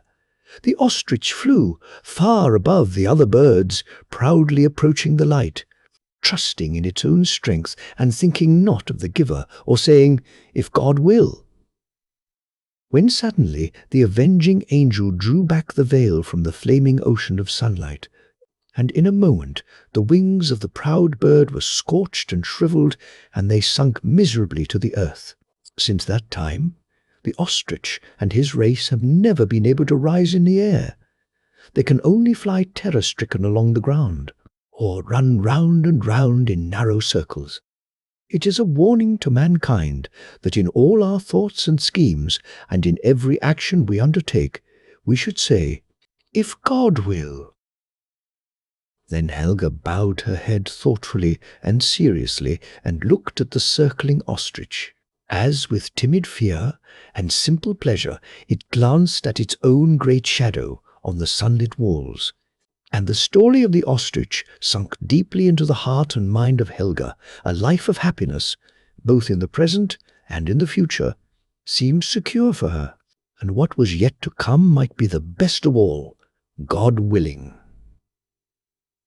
Early in the spring, when the storks were again about to journey northward, beautiful, Helga took off her golden bracelets, scratched her name on them, and beckoned to the stork-father. He came to her, and she placed the golden circlet round his neck and begged him to deliver it safely to the Viking's wife so that she might know that her foster daughter still lived, was happy, and had not forgotten her. "It is rather heavy to carry," thought Stork Papa when he had it on his neck, "but gold and honor are not to be flung into the street. The stork brings good fortune. They'll be obliged to acknowledge that at last." "You lay gold, and I lay eggs," said Stork Mamma. "With you it is only once in a way. I lay eggs every year. But no one appreciates what we do. I call it very mortifying." "But then we have a consciousness of our own worth, Mother," replied Stork Papa. "What good will that do you?" retorted Stork. "Mamma, it will neither bring you a fair wind nor a good meal. The little nightingale, who is singing yonder in the tamarind grove, will soon be going north too." Helga said she had often heard her singing on the wild moor, so she determined to send a message by her. While flying in the swan's plumage, she had learnt the bird language. She had often conversed with the stork and the swallow, and she knew that the nightingale would understand. So she begged the nightingale to fly to the beechwood on the peninsula of Jutland, where a mound of stone and twigs had been raised to form the grave. And she begged the nightingale to persuade all the other little birds to build their nests round the place, so that evermore should resound over that grave music and song. And the nightingale flew away, and time flew away also. In the autumn, an eagle, standing upon a pyramid, saw a stately train of richly laden camels, and men attired in armor on foaming Arabian steeds, whose glossy skins shone like silver. Their nostrils were pink, and their thick, flowing manes hung almost to their slender legs. A royal prince of Arabia, handsome as a prince should be, and accompanied by distinguished guests, was on his way to the stately house, on the roof of which the storks. Empty nests might be seen. They were away now in the far north, but expected to return very soon.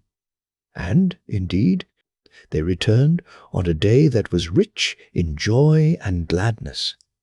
A marriage was being celebrated, in which the beautiful Helga, glittering in silk and jewels, was the bride, and the bridegroom, the young Arab prince. Bride and bridegroom sat at the upper end of the table, between the bride's mother and grandfather. But her gaze was not on the bridegroom, with his manly, sunburnt face, round which curled a black beard, and whose dark, fiery eyes were fixed upon her, but away from him, at a twinkling star that shone down upon her from the sky. Then was heard the sound of rushing wings beating the air. The storks were coming home, and the old stork pair, although tired with the journey and requiring rest, did not fail to fly down at once to the balustrades of the veranda, for they knew already what feast was being celebrated. They had heard of it on the borders of the land, and also that Helga had caused their figures to be represented on the walls, for they belonged to her history. "I call that very sensible and pretty," said Stork Papa. "Yes, but it is very little," said Mamma Stork. "They could not possibly have done less." But when Helga saw them, she rose and went out into the veranda to stroke the backs of the storks. The old stork pair bowed their heads and curved their necks, and even the youngest among the young ones felt honored by this reception. Helga continued to gaze upon the glittering star, which seemed to glow brighter and purer in its light. Then between herself and the star floated a form, purer than the air and visible through it. It floated quite near to her, and she saw that it was the dead Christian priest who also was coming to her wedding feast, coming from the heavenly kingdom. The glory and brightness yonder outshines all that is known on earth, said he. Then Helga the Fair prayed more gently and more earnestly than she had ever prayed in her life before, that she might be permitted to gaze, if only for a single moment, at the glory and brightness of the heavenly kingdom. Then she felt herself lifted up, as it were, above the earth, through a sea of sound and thought.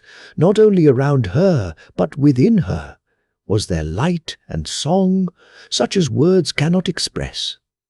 "Now we must return," he said. "You will be missed." "Only one more look," she begged, "but one short moment more. We must return to earth. The guests will have all departed. Only one more look. The last." Then Helga stood again in the veranda, but the marriage lamps in the festive hall had been all extinguished, and the torches outside had vanished. The storks were gone, not a guest could be seen, no bridegroom. All in those few short moments seemed to have died. Then a great dread fell upon her. She stepped from the veranda through the empty hall into the next chamber, where slept strange warriors. She opened a side door, which once led into her own apartment, but now, as she passed through, she found herself suddenly in a garden which she had never before seen here. The sky blushed red. It was the dawn of morning. 3 minutes only in heaven, and a whole night on earth had passed away. Then she saw the storks and called to them in their own language. Then Stork Papa turned his head towards here, listened to her words, and drew near. "You speak our language," said he. "What do you wish? Why do you appear? You, a strange woman?" "It is I. It is Helga. Dost thou not know me? 3 minutes ago we were speaking together yonder in the veranda." "That is a mistake," said the stork. "You must have dreamed all this." "No, no," she exclaimed. Then she reminded him of the Viking's castle, of the great lake, and of the journey across the ocean. Then Stork Papa winked his eyes and said, "Why, that's an old story which happened in the time of my grandfather. There certainly was a princess of that kind here in Egypt once, who came from the Danish land. But she vanished on the evening of her wedding day many 100 years ago and never came back. You may read about it yourself yonder, on a monument in the garden. There you will find swans and storks sculptured, and on the top is a figure of the Princess Helga in marble." And so it was. Helga understood it all now, and sank on her knees. The sun burst forth in all its glory, and, as in olden times, the form of the frog vanished in his beams, and the beautiful form stood forth in all its loveliness. So now, bathed in light, rose a beautiful form, purer, clearer than air, a ray of brightness, from the source of light himself. The body crumbled into dust, and a faded lotus flower lay on the spot on which Helga had stood. "Now that is a new ending to the story," said Stork Papa. "I really never expected it would end in this way, but it seems a very good ending." "And what will the young ones say to it, I wonder?" said Stork Mamma. "Ah, that is a very important question," replied the stork. "The nightingale. In China, you know, the emperor is a Chinese, and all those about him are Chinamen also. The story I am going to tell you happened a great many years ago, so it is well to hear it now before it is forgotten. The emperor's palace was the most beautiful in the world. It was built entirely of porcelain and very costly, but so delicate and brittle that whoever touched it was obliged to be careful. In the garden could be seen the most singular flowers, with pretty silver bells tied to them, which tinkled so that everyone who passed could not help noticing the flowers.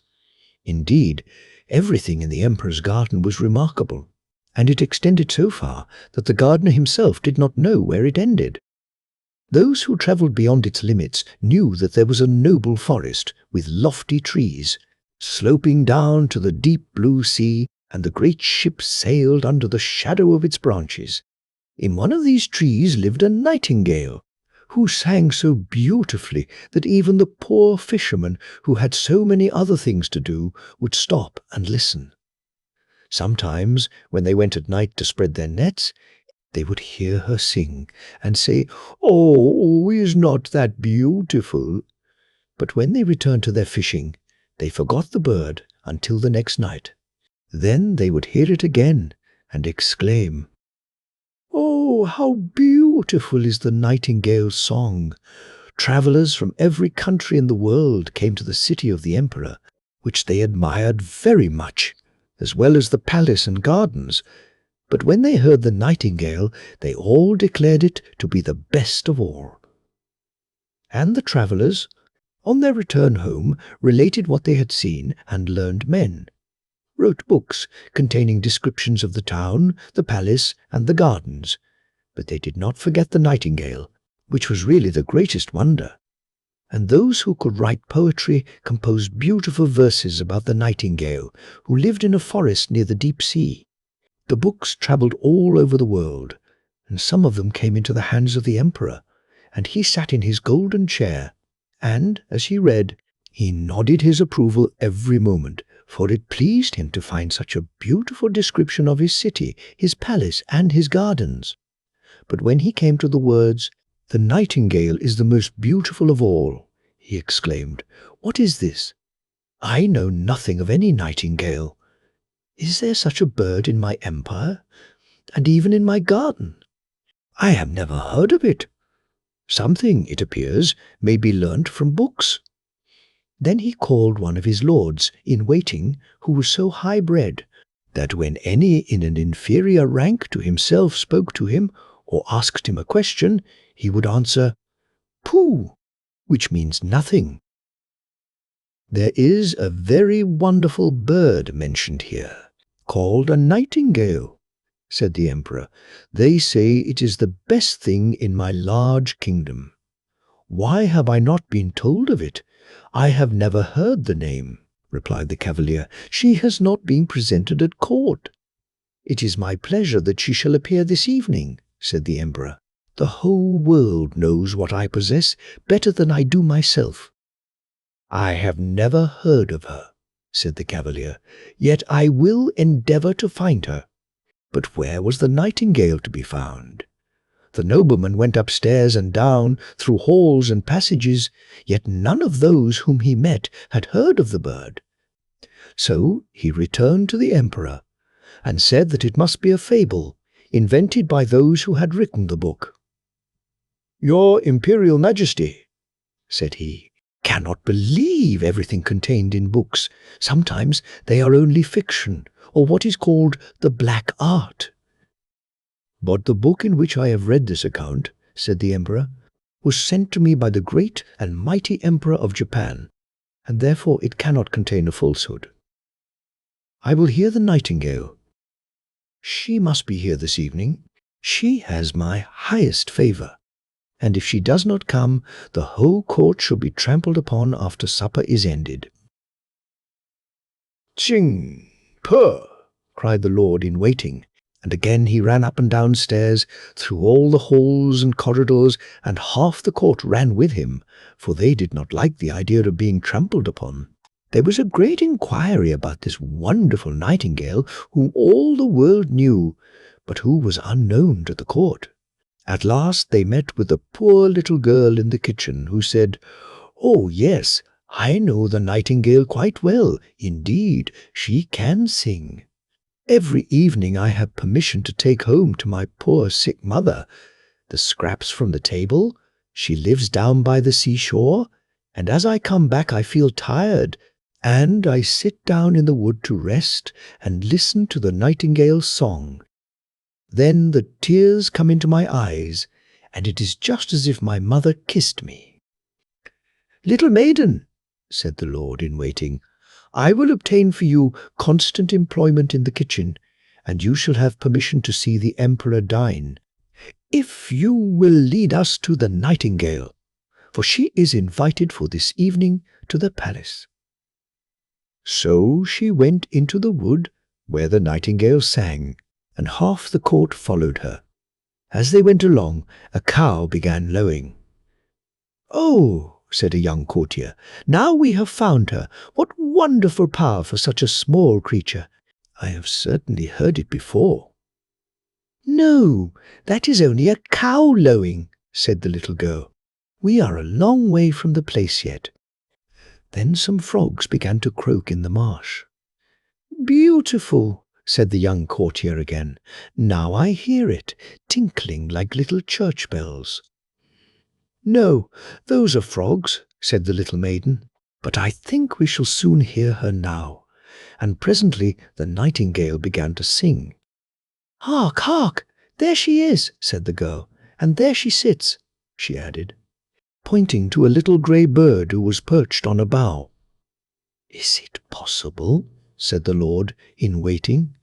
"I never imagined it would be a little, plain, simple thing like that. She has certainly changed colour at seeing so many grand people around her." "Little nightingale," cried the girl, raising her voice, "our most gracious emperor wishes you to sing before him." "With the greatest pleasure," said the nightingale, and began to sing most delightfully. "It sounds like tiny glass bells," said the lord in waiting, "and see how her little throat works. It is surprising that we have never heard this before. She will be a great success at court." "Shall I sing once more before the emperor?" asked the nightingale, who thought he was present. "My excellent little nightingale," said the courtier, "I have the great pleasure of inviting you to a court festival this evening, where you will gain imperial favour by your charming song." "My song sounds best in the green wood," said the bird, but still she came willingly when she heard the emperor's wish. The palace was elegantly decorated for the occasion. The walls and floors of porcelain glittered in the light of 1,000 lamps. Beautiful flowers, round which little bells were tied, stood in the corridors. What with the running to and fro and the draught, these bells tinkled so loudly that no one could speak to be heard. In the centre of the great hall, a golden perch had been fixed for the nightingale to sit on. The whole court was present, and the little kitchen maid had received permission to stand by the door. She was not installed as a real court cook. All were in full dress, and every eye was turned to the little grey bird when the emperor nodded to her to begin. The nightingale sang so sweetly that the tears came into the emperor's eyes, and then rolled down his cheeks as her song became still more touching and went to everyone's heart. The emperor was so delighted that he declared the nightingale should have his gold slipper to wear round her neck. But she declined the honour with thanks. She had been sufficiently rewarded already. "I have seen tears in an emperor's eyes," she said. "That is my richest reward.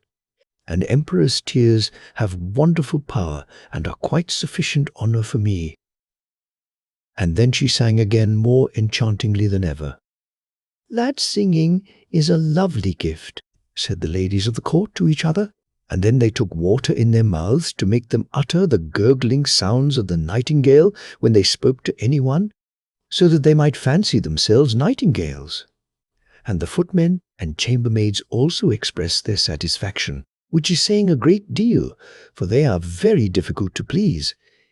In fact, the nightingale's visit was most successful. She was now to remain at court, to have her own cage, with liberty to go out twice a day and once during the night. 12 servants were appointed to attend her on these occasions, who each held her by a silken string fastened to her leg. There was certainly not much pleasure in this kind of flying. The whole city spoke of the wonderful bird, and when two people met, one said "nightin," and the other said "gale," and they understood what was meant, for nothing else was talked of. 11 peddlers' children were named after her, but not of them could sing a note. One day the emperor received a large packet on which was written, "The Nightingale." "Here is no doubt a new book about our celebrated bird," said the emperor. But instead of a book, it was a work of art contained in a casket, an artificial nightingale made to look like a living one and covered all over with diamonds, rubies, and sapphires. As soon as the artificial bird was wound up, it could sing like the real one and could move its tail up and down, which sparkled with silver and gold. Round its neck hung a piece of ribbon, on which was written, "The Emperor of China's nightingale is poor compared with that of the Emperor of Japan's." "This is very beautiful," exclaimed all who saw it, and he who had brought the artificial bird received the title of Imperial Nightingale Bringer-in-Chief. "Now they must sing together," said the court, "and what a duet it will be." But they did not get on well, for the real nightingale sang in its own natural way, but the artificial bird sang only waltzes. "That is not a fault," said the music master. "It is quite perfect to my taste." So then it had to sing alone, and was as successful as the real bird. Besides, it was so much prettier to look at, for it sparkled like bracelets and breastpins. 33 times did it sing the same tunes without being tired. The people would gladly have heard it again, but the emperor said the living nightingale ought to sing something. But where was she? No one had noticed her when she flew out at the open window, back to her own green woods. "What strange conduct," said the emperor, when her flight had been discovered, and all the courtiers blamed her, and said she was a very ungrateful creature. "But we have the best bird after all," said one, and then they would have the bird sing again, although it was the 34th time they had listened to the same piece, and even then they had not learnt it, for it was rather difficult. But the music master praised the bird in the highest degree, and even asserted that it was better than a real nightingale, not only in its dress and the beautiful diamonds, but also in its musical power. For you must perceive, my chief lord and emperor, that with a real nightingale we can never tell what is going to be sung, but with this bird everything is settled. It can be opened and explained so that people may understand how the waltzes are formed and why one note follows upon another. "This is exactly what we think," they all replied. And then the music master received permission to exhibit the bird to the people on the following Sunday, and the emperor commanded that they should be present to hear it sing. When they heard it, they were like people intoxicated. However, it must have been with drinking tea, which is quite a Chinese custom. They all said, "Oh," and held up their forefingers and nodded. But a poor fisherman, who had heard the real nightingale, said, "It sounds prettily enough, and the melodies are all alike. Yet there seems something wanting. I cannot exactly tell what." And after this the real nightingale was banished from the empire, and the artificial bird placed on a silk cushion close to the emperor's bed. The presents of gold and precious stones which had been received with it were round the bird, and it was now advanced to the title of Little Imperial Toilet Singer, and to the rank of number 1 on the left hand, for the emperor considered the left side, on which the heart lies, as the most noble, and the heart of an emperor is in the same place as that of other people. The music master wrote a work, in 25 volumes, about the artificial bird, which was very learned and very long and full of the most difficult Chinese words, yet all the people said they had read it and understood it for fear of being thought stupid and having their bodies trampled upon. So a year passed, and the emperor, the court, and all the other Chinese knew every little turn in the artificial bird's song, and for that same reason it pleased them better. They could sing with the bird, which they often did. The street boys sang zee zee zee, cluck cluck cluck, and the emperor himself could sing it also. It was really most amusing. One evening, when the artificial bird was singing its best, and the emperor lay in bed listening to it, something inside the bird sounded whiz. Then a spring cracked. Whirr! Running round, and then the music stopped. The emperor immediately sprang out of bed and called for his physician. But what could he do? Then they sent for a watchmaker, and, after a great deal of talking and examination, the bird was put into something like order. But he said that it must be used very carefully, as the barrels were worn, and it would be impossible to put in new ones without injuring the music. Now there was great sorrow, as the bird could only be allowed to play once a year, and even that was dangerous for the works inside it. Then the music master made a little speech, full of hard words, and declared that the bird was as good as ever. And, of course, no one contradicted him. 5 years passed, and then a real grief came upon the land. The Chinese really were fond of their emperor, and he now lay so ill that he was not expected to live. Already a new emperor had been chosen, and the people who stood in the street asked the lord-in-waiting how the old emperor was, but he only said, "Pooh!" and shook his head. Cold and pale lay the emperor in his royal bed. The whole court thought he was dead, and everyone ran away to pay homage to his successor. The chamberlains went out to have a talk on the matter, and the ladies' maids invited company to take coffee. Cloth had been laid down on the halls and passages, so that not a footstep should be heard, and all was silent and still. But the emperor was not yet dead, although he lay white and stiff on his gorgeous bed, with the long velvet curtains and heavy gold tassels. A window stood open, and the moon shone in upon the emperor and the artificial bird. The poor emperor, finding he could scarcely breathe with a strange weight on his chest, opened his eyes and saw Death sitting there. He had put on the emperor's golden crown, and held in one hand his sword of state, and in the other his beautiful banner. All around the bed, and peeping through the long velvet curtains, were a number of strange heads, some very ugly, and others lovely and gentle-looking. These were the emperor's good and bad deeds, which stared him in the face now. Death sat at his heart. "Do you remember this? Do you recollect that?" they asked one after another, thus bringing to his remembrance circumstances that made the perspiration stand on his brow. "I know nothing about it," said the emperor. "Music, music," he cried, "the large Chinese drum, that I may not hear what they say." But they still went on, and Death nodded like a Chinaman to all they said. "Music, music," shouted the emperor. "You little precious golden bird, sing, pray sing. I have given you gold and costly presents. I have even hung my golden slipper round your neck. Sing, sing." But the bird remained silent. There was no one to wind it up, and therefore it could not sing a note.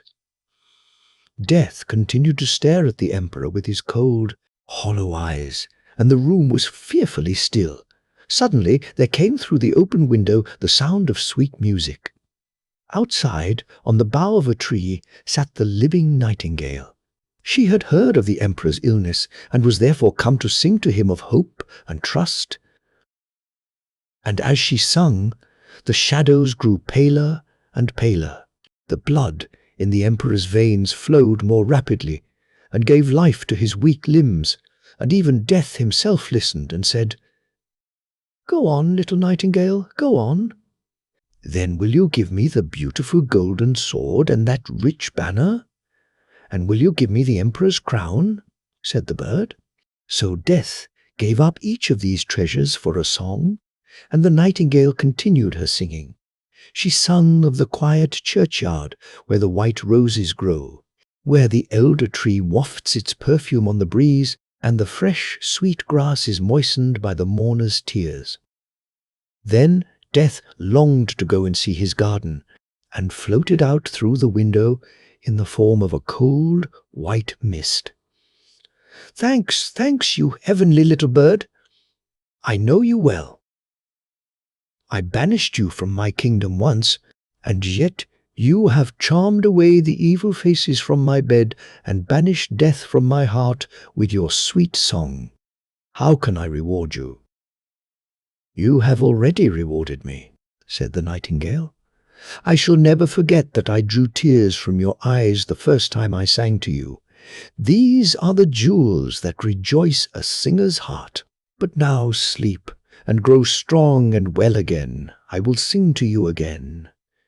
And as she sung, the emperor fell into a sweet sleep. And how mild and refreshing that slumber was! When he awoke, strengthened and restored, the sun shone brightly through the window, but not one of his servants had returned. They all believed he was dead, only the nightingale still sat beside him and sang. "You must always remain with me," said the emperor. "You shall sing only when it pleases you, and I will break the artificial bird into 1,000 pieces."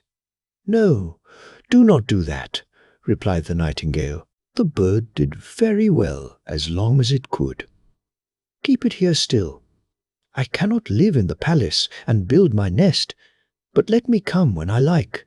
I will sit on a bough outside your window in the evening and sing to you, so that you may be happy and have thoughts full of joy.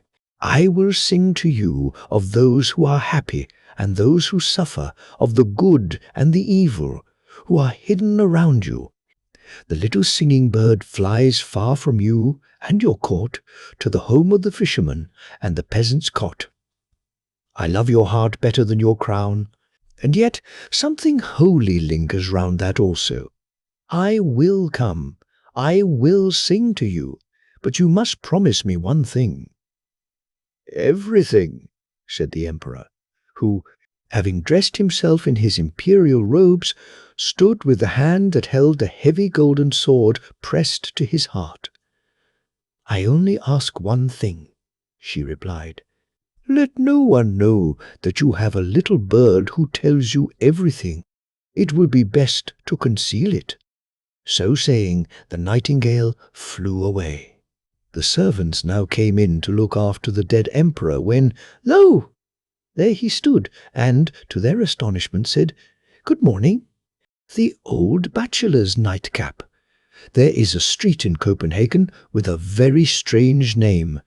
It is called Heisken Street. Where the name came from, and what it means, is very uncertain. It is said to be German, but that is unjust to the Germans, for it would then be called Hauschen, not Heisken. Hauschen means a little house, and for many years it consisted only of a few small houses, which were scarcely larger than the wooden booths we see in the marketplaces at fair time. They were perhaps a little higher, and had windows, but the panes consisted of horn or bladder skins, for glass was then too dear to have glazed windows in every house. This was a long time ago, so long indeed that our grandfathers and even great-grandfathers would speak of those days as olden times. Indeed, many centuries have passed since then. The rich merchants in Bremen and Lubeck, who carried on trade in Copenhagen, did not reside in the town themselves, but sent their clerks, who dwelt in the wooden booths in the Hauschen Street and sold beer and spices. The German beer was very good, and there were many sorts from Bremen, Prussia, and Brunswick, and quantities of all sorts of spices, saffron, aniseed, ginger, and especially pepper.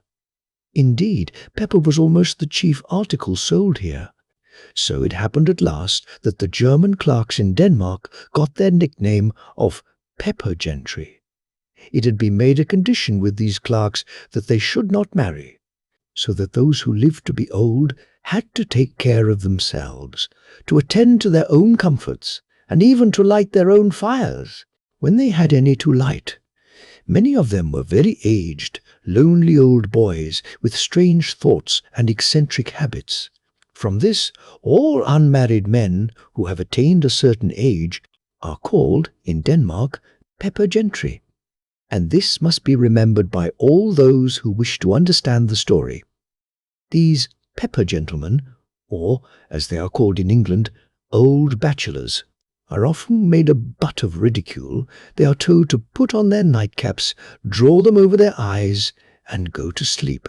The boys in Denmark make a song of it, thus: "Poor old bachelor, cut your wood. Such a nightcap was never seen. Who would think it was ever clean? Go to sleep. It will do you good." So they sing about the pepper gentleman. So do they make sport of the poor old bachelor and his nightcap, and all because they really know nothing of either. It is a cap that no one need wish for or laugh at.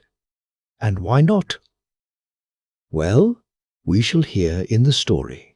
In olden times, Houchen Street was not paved, and passengers would stumble out of one hole into another, as they generally do in unfrequented highways, and the street was so narrow, and the booths leaning against each other were so close together, that in the summertime a sail would be stretched across the street from one booth to another opposite. At these times, the odor of the pepper, saffron, and ginger became more powerful than ever. Behind the counter, as a rule, there were no young men. The clerks were almost all old boys. But they did not dress as we are accustomed to see old men represented, wearing wigs, nightcaps, and knee breeches, and with coat and waistcoat buttoned up to the chin. We have seen the portraits of our great-grandfathers dressed in this way, but the pepper gentlemen had no money to spare to have their portraits taken, though one of them would have made a very interesting picture for us now, if taken as he appeared standing behind his counter, or going to church, or on holidays. On these occasions they wore high-crowned, broad-brimmed hats, and sometimes a younger clerk would stick a feather in his. The woolen shirt was concealed by a broad linen collar. The close jacket was buttoned up to the chin, and the cloak hung loosely over it. The trousers were tucked into the broad-tipped shoes, for the clerks wore no stockings. They generally stuck a table knife and spoon in their girdles, as well as a larger knife, as a protection to themselves, and such a weapon was often very necessary. After this fashion was Antony dressed on holidays and festivals, excepting that, instead of a high-crowned hat, he wore a kind of bonnet, and under it a knitted cap, a regular nightcap, to which he was so accustomed that it was always on his head. He had two nightcaps, not heads. Anthony was one of the oldest of the clerks, and just the subject for a painter. He was as thin as a lath, wrinkled round the mouth and eyes, had long, bony fingers, bushy, grey eyebrows, and over his left eye hung a thick tuft of hair which did not look handsome, but made his appearance very remarkable. People knew that he came from Bremen. It was not exactly his home, although his master resided there. His ancestors were from Thuringia, and had lived in the town of Eisenach, close by Wartburg. Old Antony seldom spoke of this place, but he thought of it all the more. The old clerks of Houchen Street very seldom met together. Each one remained in his own booth, which was closed early enough in the evening, and then it looked dark and dismal out in the street. Only a faint glimmer of light struggled through the horn panes in the little window on the roof, while within sat the old clerk, generally on his bed, singing his evening hymn in a low voice, or he would be moving about in his booth till late in the night, busily employed in many things. It certainly was not a very lively existence. To be a stranger in a strange land is a bitter lot. No one notices you unless you happen to stand in their way. Often, when it was dark night outside, with rain or snow falling, the place looked quite deserted and gloomy. There were no lamps in the street, excepting a very small one, which hung at one end of the street, before a picture of the Virgin, which had been painted on the wall. The dashing of the water against the bulwarks of a neighbouring castle could plainly be heard. Such evenings are long and dreary, unless people can find something to do, and so Anthony found it. There were not always things to be packed or unpacked, nor paper bags to be made, nor the scales to be polished. So Anthony invented employment. He mended his clothes and patched his boots, and when he at last went to bed, his nightcap, which he had worn from habit, still remained on his head. He had only to pull it down a little farther over his forehead. Very soon, however, it would be pushed up again to see if the light was properly put out. He would touch it, press the wick together, and at last pull his nightcap over his eyes and lie down again on the other side. But often there would arise in his mind a doubt as to whether every coal had been quite put out in the little fire-pan in the shop below. If even a tiny spark had remained, it might set fire to something and cause great damage.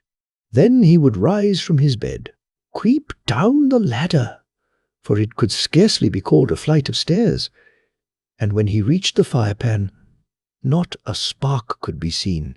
So he had just to go back again to bed. But often, when he had got halfway back, he would fancy the iron shutters of the door were not properly fastened, and his thin legs would carry him down again. And when at last he crept into bed, he would be so cold that his teeth chattered in his head. He would draw the coverlet closer round him, pull his nightcap over his eyes, and try to turn his thoughts from trade and from the labours of the day to olden times. But this was scarcely an agreeable entertainment, for thoughts of olden memories raise the curtains from the past, and sometimes pierce the heart with painful recollections, till the agony brings tears to the waking eyes. And so it was with Anthony. Often the scalding tears, like pearly drops, would fall from his eyes to the coverlet and roll on the floor with a sound as if one of his heartstrings had broken. Sometimes, with a lurid flame, memory would light up a picture of life which had never faded from his heart. If he dried his eyes with his nightcap, then the tear and the picture would be crushed. But the source of the tears remained and welled up again in his heart. The pictures did not follow one another in order as the circumstances they represented had occurred. Very often the most painful would come together, and when those came which were most full of joy, they had always the deepest shadow thrown upon them. The beech woods of Denmark are acknowledged by everyone to be very beautiful, but more beautiful still, in the eyes of old Anthony, were the beech woods in the neighbourhood of Wartburg. More grand and venerable to him seemed the old oaks around the proud baronial castle, where the creeping plants hung over the stony summits of the rocks. Sweeter was the perfume there of the apple blossom than in all the land of Denmark. How vividly were represented to him, in a glittering tear that rolled down his cheek, 2 children at play, a boy and a girl. The boy had rosy cheeks, golden ringlets, and clear blue eyes. He was the son of Anthony, a rich merchant. It was himself. The little girl had brown eyes and black hair, and was clever and courageous. She was the mayor's daughter, Molly. The children were playing with an apple. They shook the apple, and heard the pips rattling in it. Then they cut it in 2, and each of them took half. They also divided the pips, and ate all but one, which the little girl proposed should be placed in the ground. "You will see what will come out," she said. "Something you don't expect. A whole apple tree will come out, but not directly."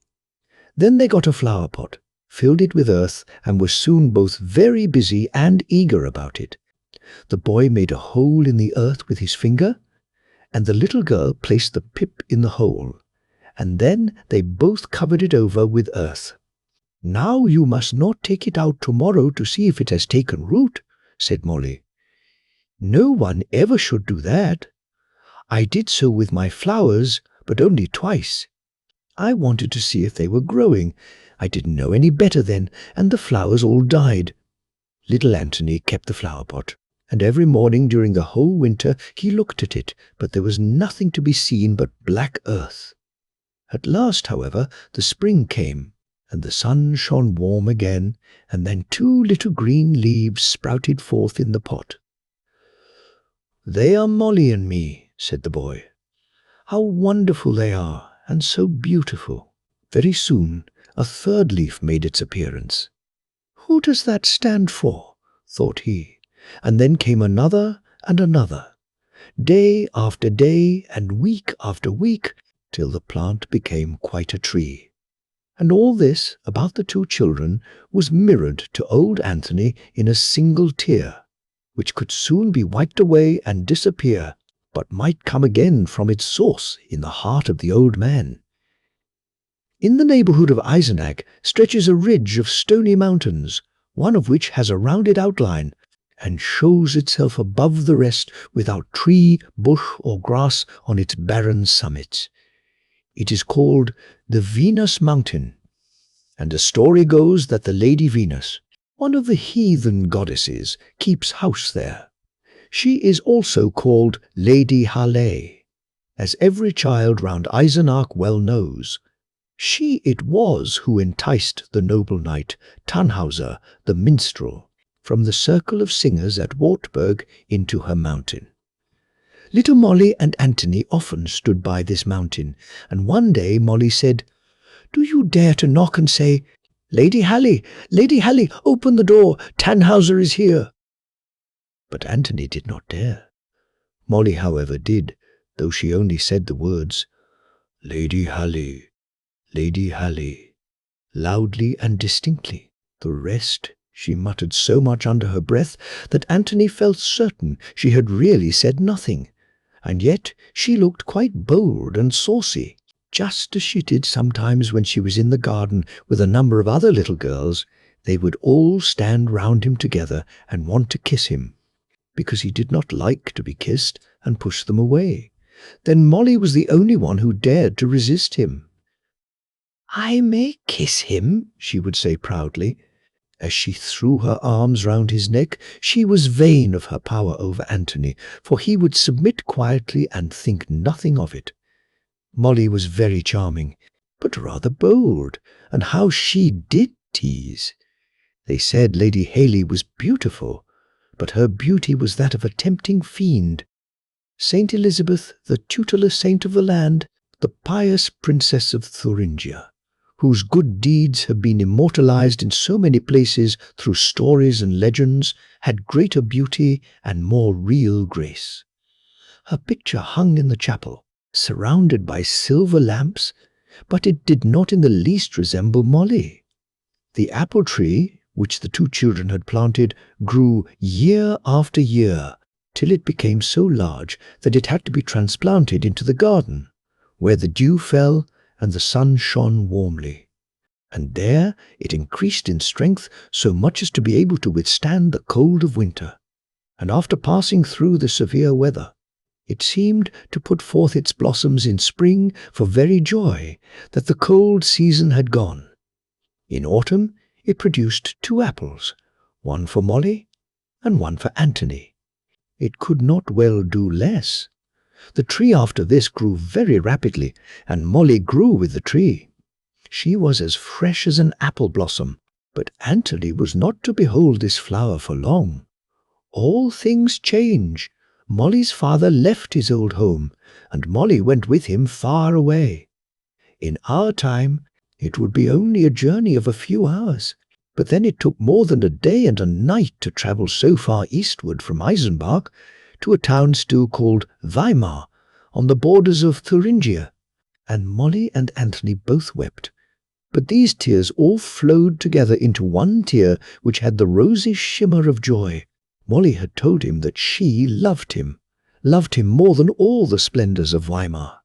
1, 2, 3 years went by, and during the whole time he received only 2 letters. One came by the carrier, and the other a traveller brought. The way was very long and difficult, with many turnings and windings through towns and villages. How often had Antony and Molly heard the story of Tristan and Isolde, and Antony had thought the story applied to him, although Tristan means born in sorrow, which Antony certainly was not, nor was it likely he would ever say of Molly as Tristan said of Isolde, "She has forgotten me." But in truth, Isolde had not forgotten him, her faithful friend.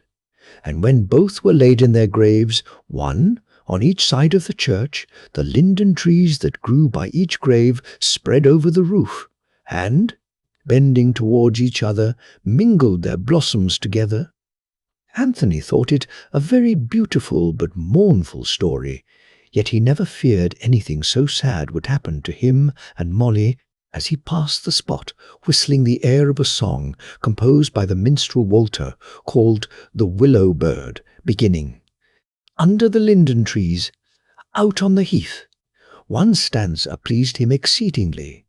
Through the forest and in the vale sweetly warbles the nightingale." This song was often in his mouth, and he sung or whistled it on a moonlight night when he rode on horseback along the deep hollow way on his road to Weimar to visit Molly. He wished to arrive unexpectedly, and so indeed he did. He was received with a hearty welcome, and introduced to plenty of grand and pleasant company, where overflowing wine cups were passed about. A pretty room and a good bed were provided for him, and yet his reception was not what he had expected and dreamed it would be. He could not comprehend his own feelings nor the feelings of others, but it is easily understood how a person can be admitted into a house or a family without becoming one of them. We converse in company with those we meet, as we converse with our fellow travellers in a stagecoach, on a journey. We know nothing of them, and perhaps all the while we are incommoding one another, and each is wishing himself or his neighbour away. Something of this kind Antony felt when Molly talked to him of old times.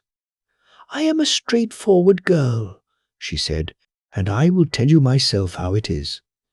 There have been great changes since we were children together. Everything is different, both inwardly and outwardly.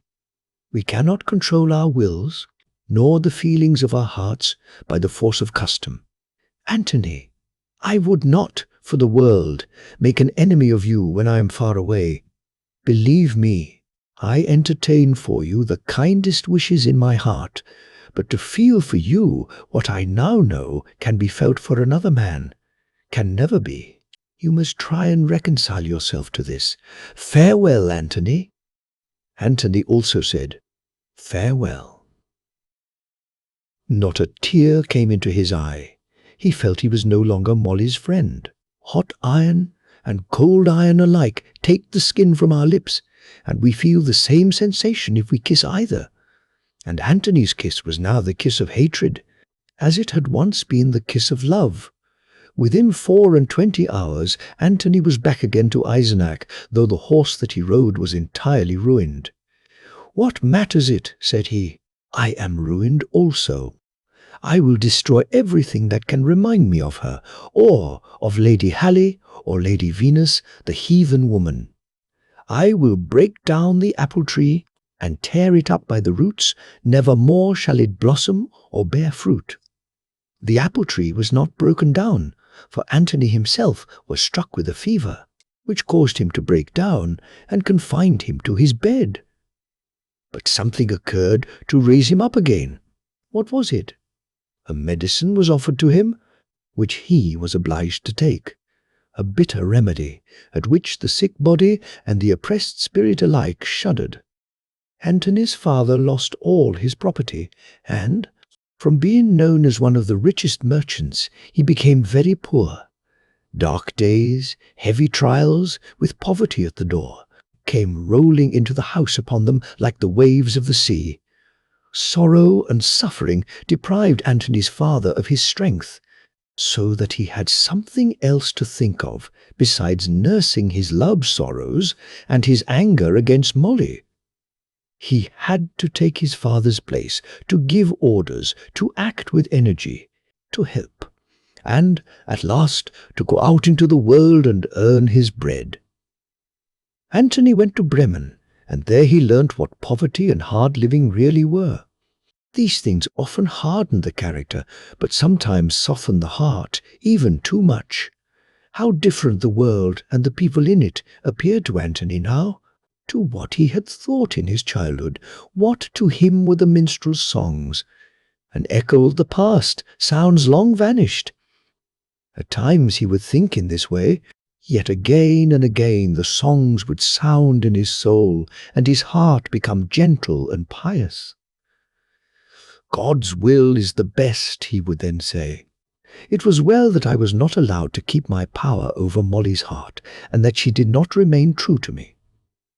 How I should have felt it now, when fortune has deserted me.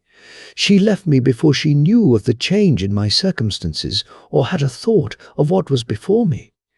That is a merciful providence for me. All has happened for the best. She could not help it, and yet I have been so bitter and in such enmity against her. Years passed by, Anthony's father died, and strangers lived in the old house. He had seen it once again since then. His rich master sent him journeys on business, and on one occasion his way led him to his native town of Eisenach. The old Wartburg castle stood unchanged on the rock where the monk and the nun were hewn out of the stone. The great oaks formed an outline to the scene which he so well remembered in his childhood. The Venus mountains stood out grey and bare, overshadowing the valley beneath. He would have been glad to call out, "Lady Halley, Lady Halley, unlock the mountain! I would fain remain here always in my native soil." That was a sinful thought, and he offered a prayer to drive it away. Then a little bird in the thicket sang out clearly, and old Antony thought of the minstrel's song. How much came back to his remembrance as he looked through the tears once more on his native town. The old house was still standing, as in olden times, but the garden had been greatly altered.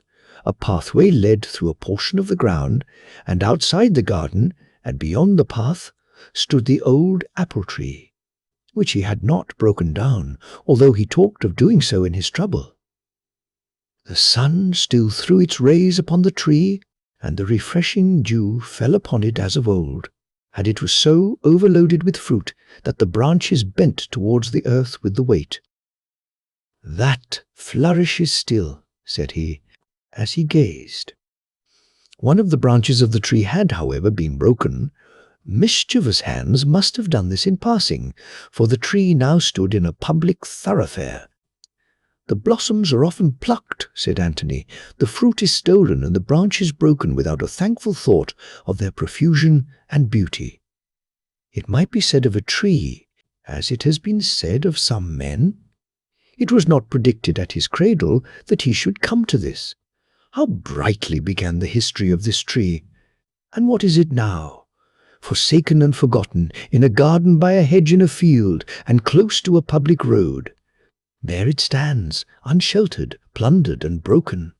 It certainly has not yet withered, but in the course of years the number of blossoms from time to time will grow less, and at last it will cease altogether to bear fruit, and then its history will be over.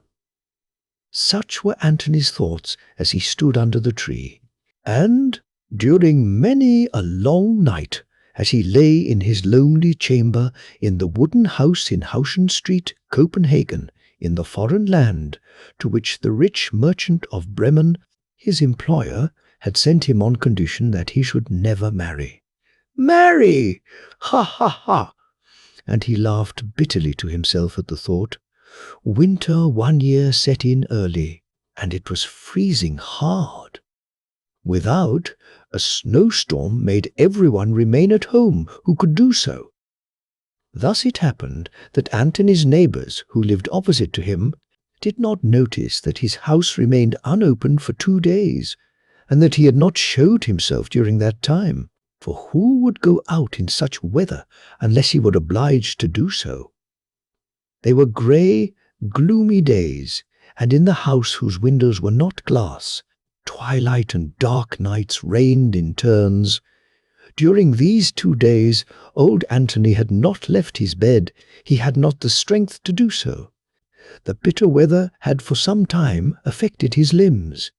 There lay the old bachelor, forsaken by all, and unable to help himself. He could scarcely reach the water jug that he had placed by his bed, and the last drop was gone. It was not fever nor sickness, but old age. That had laid him low. In the little corner where his bed lay, he was overshadowed, as it were, by perpetual night. A little spider, which he could however not see, busily and cheerfully spun its web above him, so that there should be a kind of little banner waving over the old man when his eyes closed. The time passed slowly and painfully. He had no tears to shed, and he felt no pain. No thought of Molly came into his mind. He felt as if the world was now nothing to him, as if he were lying beyond it, with no one to think of him. Now and then he felt slight sensations of hunger and thirst, but no one came to him, no one tended him. He thought of all those who had once suffered from starvation, of Saint Elizabeth, who once wandered on the earth, the saint of his home and his childhood, the noble Duchess of Thuringia, that highly esteemed lady who visited the poorest villages, bringing hope and relief to the sick inmates. The recollection of her pious deeds was as light to the soul of poor Antony. He thought of her as she went about speaking words of comfort, binding up the wounds of the afflicted, and feeding the hungry, although often blamed for it by her stern husband. He remembered a story told of her, that on one occasion, when she was carrying a basket full of wine and provisions, her husband, who had watched her footsteps, stepped forward and asked her angrily what she carried in her basket, whereupon, with fear and trembling, she answered, "Roses, which I have plucked from the garden." Then he tore away the cloth which covered the basket, and what could equal the surprise of the pious woman to find that by a miracle everything in her basket, the wine, the bread, had all been changed into roses. In this way the memory of the kind lady dwelt in the calm mind of Anthony. She was as a living reality in his little dwelling in the Danish land. He uncovered his face that he might look into her gentle eyes, while everything around him changed from its look of poverty and want to a bright rose tint. The fragrance of roses spread through the room, mingled with the sweet smell of apples. He saw the branches of an apple tree spreading above him. It was the tree which he and Molly had planted together.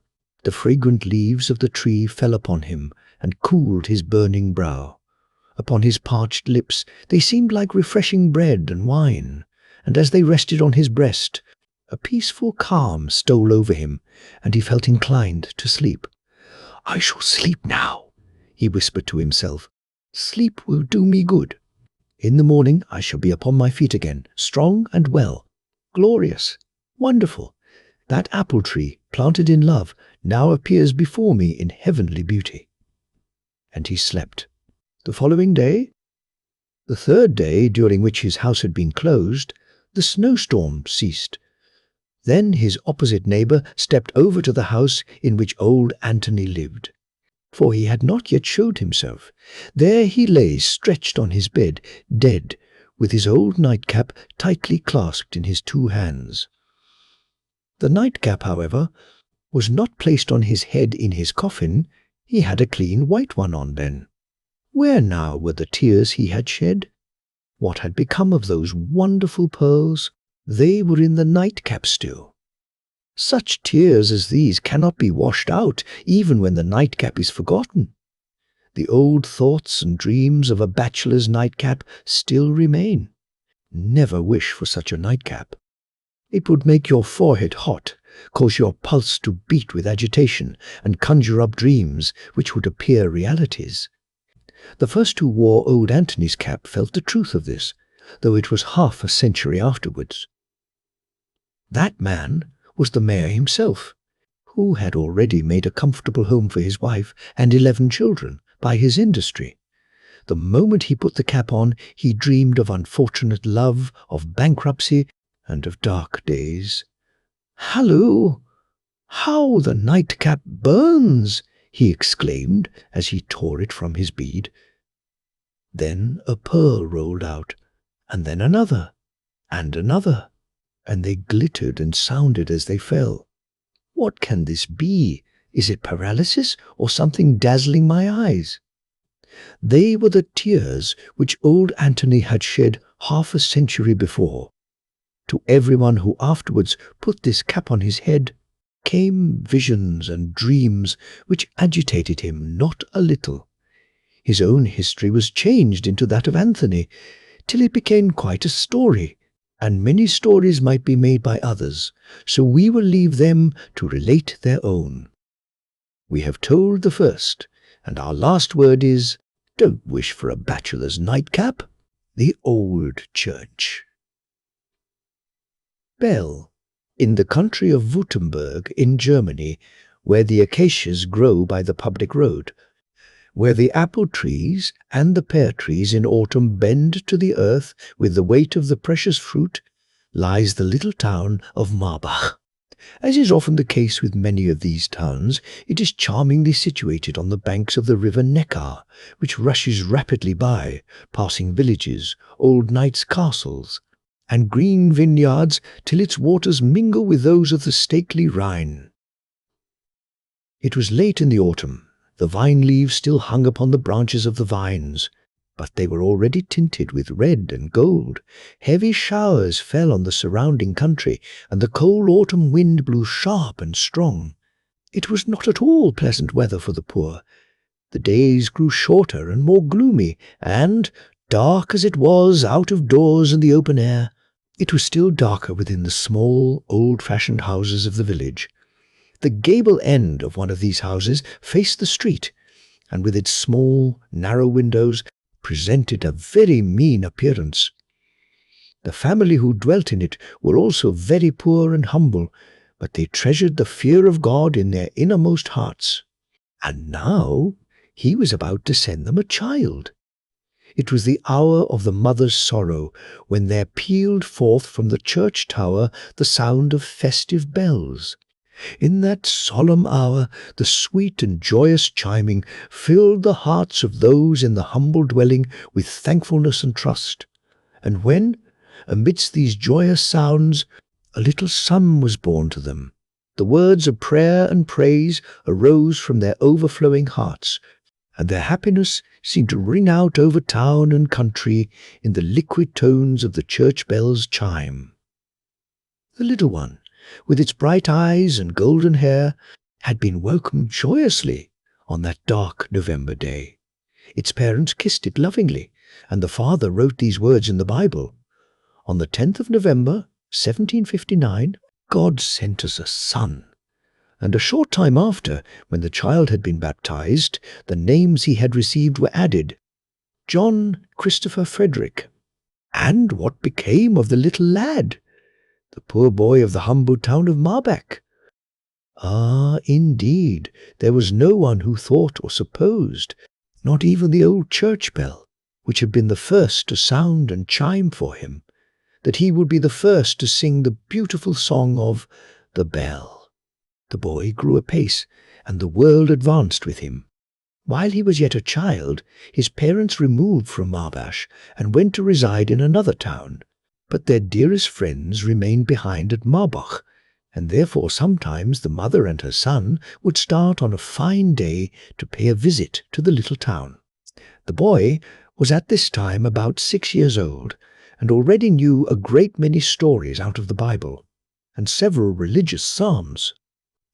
While seated in the evening on his little cane chair, he had often heard his father read from Gellert's fables, and sometimes from Klopstock's grand poem, The Messiah. He and his sister, 2 years older than himself, had often wept scalding tears over the story of him who suffered death on the cross for us all. On his first visit to Marbach, the town appeared to have changed, but very little, and it was not far enough away to be forgotten. The house, with its pointed gable, narrow windows, overhanging walls and stories, projecting one beyond another, looked just the same as in former times. But in the churchyard there were several new graves, and there also, in the grass, close by the wall, stood the old church bell. It had been taken down from its high position in consequence of a crack in the metal which prevented it from ever chiming again, and a new bell now occupied its place. The mother and son were walking in the churchyard when they discovered the old bell, and they stood still to look at it. Then the mother reminded her little boy of what a useful bell this had been for many 100 years. It had chimed for weddings and for christenings. It had tolled for funerals, and to give the alarm in case of fire. With every event in the life of man, the bell had made its voice heard. His mother also told him how the chiming of that old bell had once filled her heart with joy and confidence, and that in the midst of the sweet tones her child had been given to her. And the boy gazed on the large old bell with the deepest interest. He bowed his head over it and kissed it, old, thrown away, and cracked as it was, and standing there amidst the grass and nettles, the boy never forgot what his mother told him, and the tones of the old bell reverberated in his heart till he reached manhood. In such sweet remembrance was the old bell cherished by the boy, who grew up in poverty to be tall and slender, with a freckled complexion and hair almost red, but his eyes were clear and blue as the deep sea. And what was his career to be? His career was to be good, and his future life enviable. We find him taking high honours at the military school in the division commanded by the member of a family, high in position. And this was an honour, that is to say, good luck.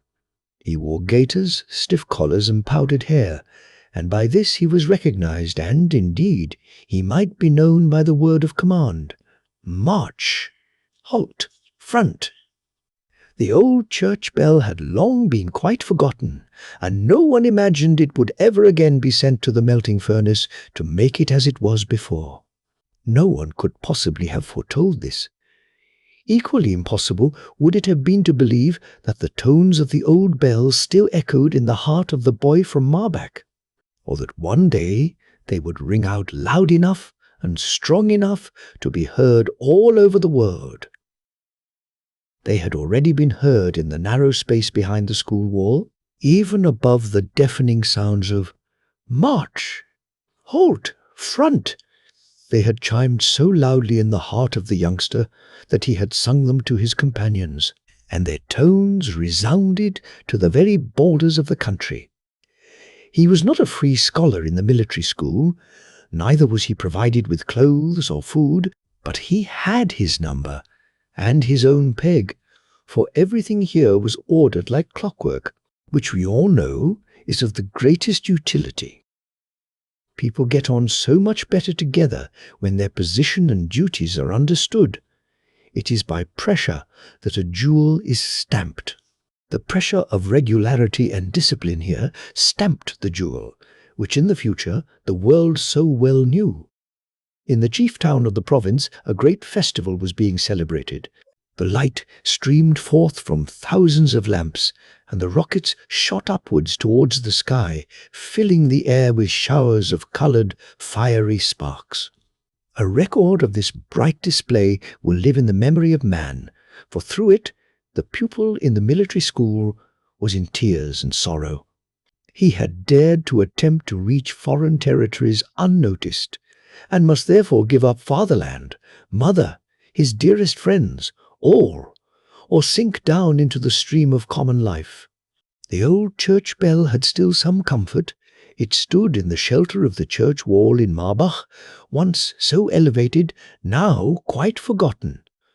The wind roared around it, and could have readily related the story of its origin and of its sweet chimes, and the wind could also tell of him to whom he had brought fresh air when, in the woods of a neighbouring country, he had sunk down exhausted with fatigue, with no other worldly possessions than hope for the future and a written leaf from Fiesco.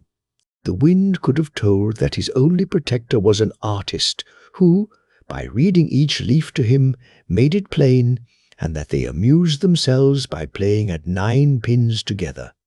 The wind could also describe the pale fugitive who, for weeks and months, lay in a wretched little roadside inn, where the landlord got drunk and raved, and where the merrymakers had it all their own way. And he, the pale fugitive, sang of the ideal.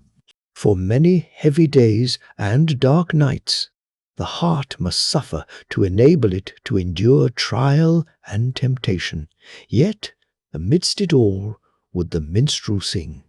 Dark days and cold nights also passed over the old bell, and it noticed them not, but the bell in the man's heart felt it to be a gloomy time. What would become of this young man, and what would become of the old bell? The old bell was, after a time, carried away to a greater distance than anyone, even the warder in the bell tower, ever imagined, and the bell in the breast of the young man was heard in countries where his feet had never wandered. The tones went forth over the wide ocean to every part of the round world. We will now follow the career of the old bell. It was, as we have said, carried far away from Marbach and sold as old copper, then sent to Bavaria to be melted down in a furnace. And then what happened? In the royal city of Bavaria, many years after the bell had been removed from the tower and melted down, some metal was required for a monument in honor of one of the most celebrated characters which a German people or a German land could produce. And now we see how wonderfully things are ordered. Strange things sometimes happen in this world. In Denmark, in one of those green islands where the foliage of the beech woods rustles in the wind, and where many Huns' graves may be seen, was another poor boy born.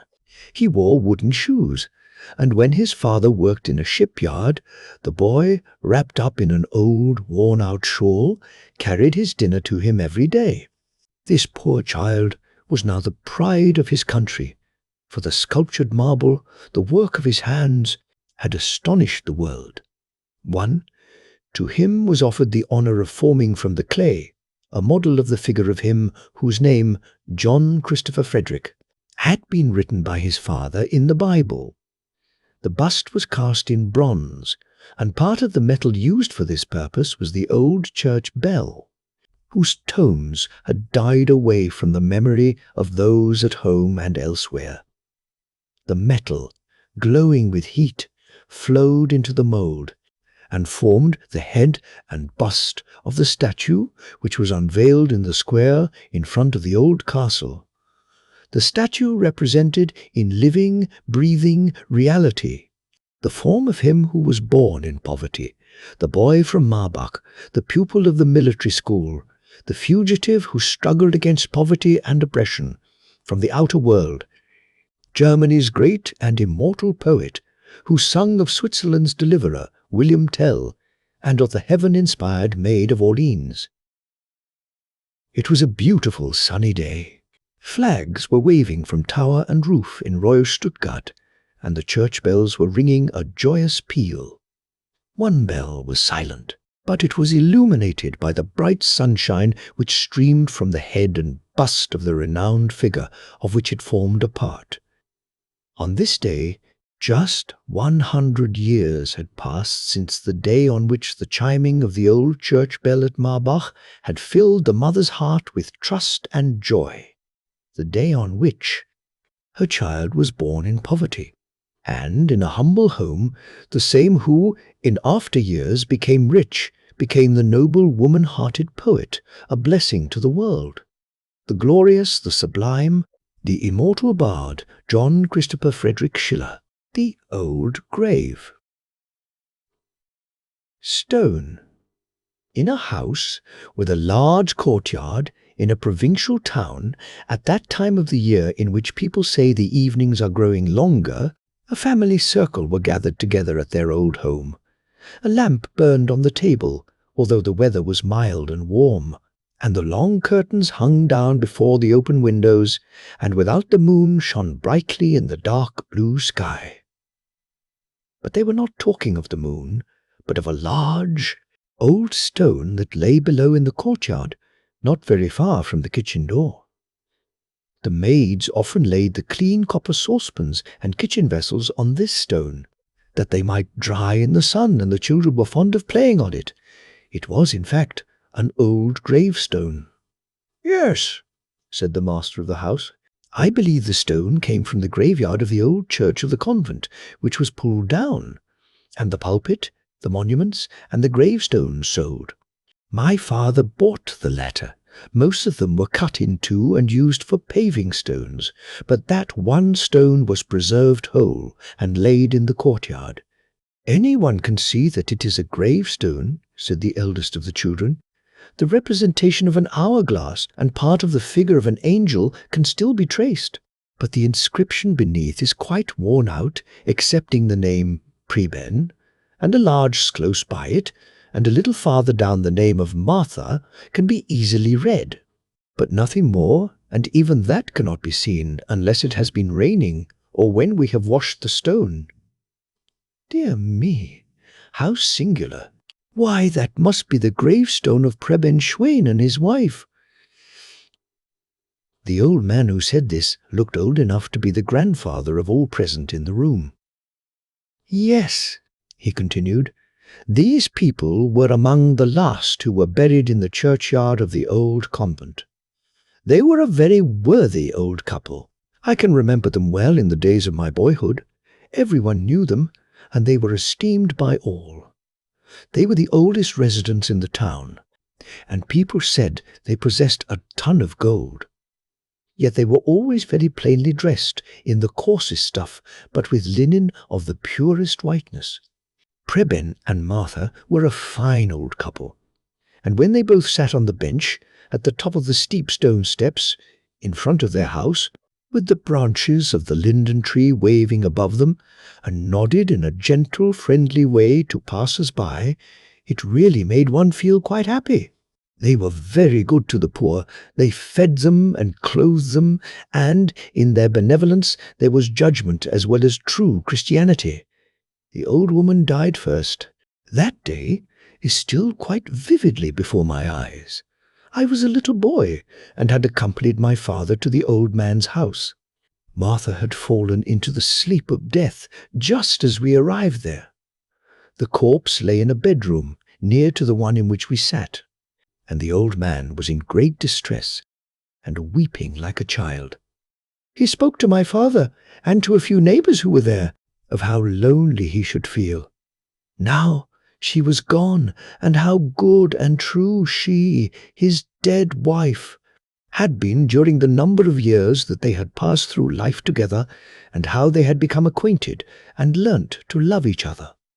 I was, as I have said, a boy, and only stood by and listened to what the others said, but it filled me with a strange emotion to listen to the old man, and to watch how the colour rose in his cheeks as he spoke of the days of their courtship, of how beautiful she was, and how many little tricks he had been guilty of, that he might meet her. And then he talked of his wedding day, and his eyes brightened, and he seemed to be carried back by his words to that joyful time. And yet, there she was, lying in the next room, dead, an old woman, and he was an old man, speaking of the days of hope long passed away. Ah, well, so it is. Then I was but a child, and now I am old as Preben Schwein then was. Time passes away, and all things changed. I can remember quite well the day on which she was buried, and how old Preben walked close behind the coffin. A few years before this time, the old couple had had their gravestone prepared, with an inscription and their names, but not the date. In the evening, the stone was taken to the churchyard and laid on the grave. A year later, it was taken up, that old prebend might be laid by the side of his wife. They did not leave behind them wealth. They left behind them far less than people had believed they possessed. What there was went to families distantly related to them, of whom, till then, no one had ever heard. The old house, with its balcony of wickerwork, and the bench at the top of the high steps under the lime tree, was considered, by the road inspectors, too old and rotten to be left standing.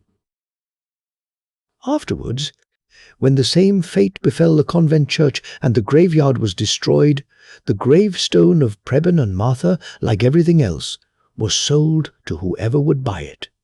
And so it happened that this stone was not cut in two, as many others had been, but now lies in the courtyard below, a scouring block for the maids, and a playground for the children. The paved street now passes over the resting place of old Preben and his wife. No one thinks of them any more now. And the old man who had spoken of all this shook his head mournfully and said, "Forgotten? Ah, yes, everything will be forgotten." And then the conversation turned on other matters. But the youngest child in the room, a boy with large, earnest eyes, mounted upon a chair behind the window curtains, and looked out into the yard, where the moon was pouring a flood of light on the old gravestone. The stone that had always appeared to him so dull and flat, but which lay there now like a great leaf out of a book of history. All that the boy had heard of old Preben and his wife seemed clearly defined on the stone, and as he gazed on it and glanced at the clear, bright moon shining in the pure air, it was as if the light of God's countenance beamed over his beautiful world. "Forgotten, everything will be forgotten," still echoed through the room. And in the same moment an invisible spirit whispered to the heart of the boy, "Preserve carefully the seed that has been entrusted to thee, that it may grow and thrive. Guard it well. Through thee, my child, shall the obliterated inscription on the old, weather-beaten gravestone go forth to future generations in clear, golden characters. The old pair shall again wander through the streets arm in arm, or sit with their fresh, healthy cheeks on the bench under the lime tree, and smile and nod at rich and poor. The seed of this hour shall ripen in the course of years into a beautiful poem. The beautiful and the good are never forgotten. They live always in story or in song. The old house. A very old house stood once in a street with several that were quite new and clean. The date of its erection had been carved on one of the beams, and surrounded by scrolls formed of tulips and hop tendrils. By this date it could be seen that the old house was nearly 300 years old. Verses, too, were written over the windows in old-fashioned letters, and grotesque faces, curiously carved, grinned at you from under the cornices. One story projected a long way over the other, and under the roof ran a leaden gutter with a dragon's head at the end. The rain was intended to pour out at the dragon's mouth, but it ran out of his body instead, for there was a hole in the gutter. The other houses in the street were new and well built, with large window panes and smooth walls. Anyone could see they had nothing to do with the old house. Perhaps they thought, "How long will that heap of rubbish remain here to be a disgrace to the whole street?" The parapet projects so far forward that no one can see out of our windows what is going on in that direction. The stairs are as broad as the staircase of a castle, and as steep as if they led to a church tower. The iron railing looks like the gate of a cemetery, and there are brass knobs upon it. It is really too ridiculous. Opposite to the old house were more nice new houses, which had just the same opinion as their neighbours. At the window of one of them sat a little boy with fresh rosy cheeks and clear sparkling eyes, who was very fond of the old house, in sunshine or in moonlight. He would sit and look at the wall from which the plaster had in some places fallen off. and fancy all sorts of scenes which had been in former times. How the street must have looked when the houses had all gable roofs, open staircases, and gutters with dragons at the spout. He could even see soldiers walking about with halberds. Certainly it was a very good house to look at for amusement. An old man lived in it, who wore knee-breeches, a coat with large brass buttons, and a wig, which anyone could see was a real wig. Every morning an old man came to clean the rooms and to wait upon him. Otherwise the old man in the knee-breeches would have been quite alone in the house. Sometimes he came to one of the windows and looked out. Then the little boy nodded to him, and the old man nodded back again, till they became acquainted and were friends, although they had never spoken to each other. But that was of no consequence. The little boy one day heard his parents say, "The old man opposite is very well off, but is terribly lonely." The next Sunday morning the little boy wrapped something in a piece of paper and took it to the door of the old house, and said to the attendant who waited upon the old man, "Will you please give this from me to the gentleman who lives here?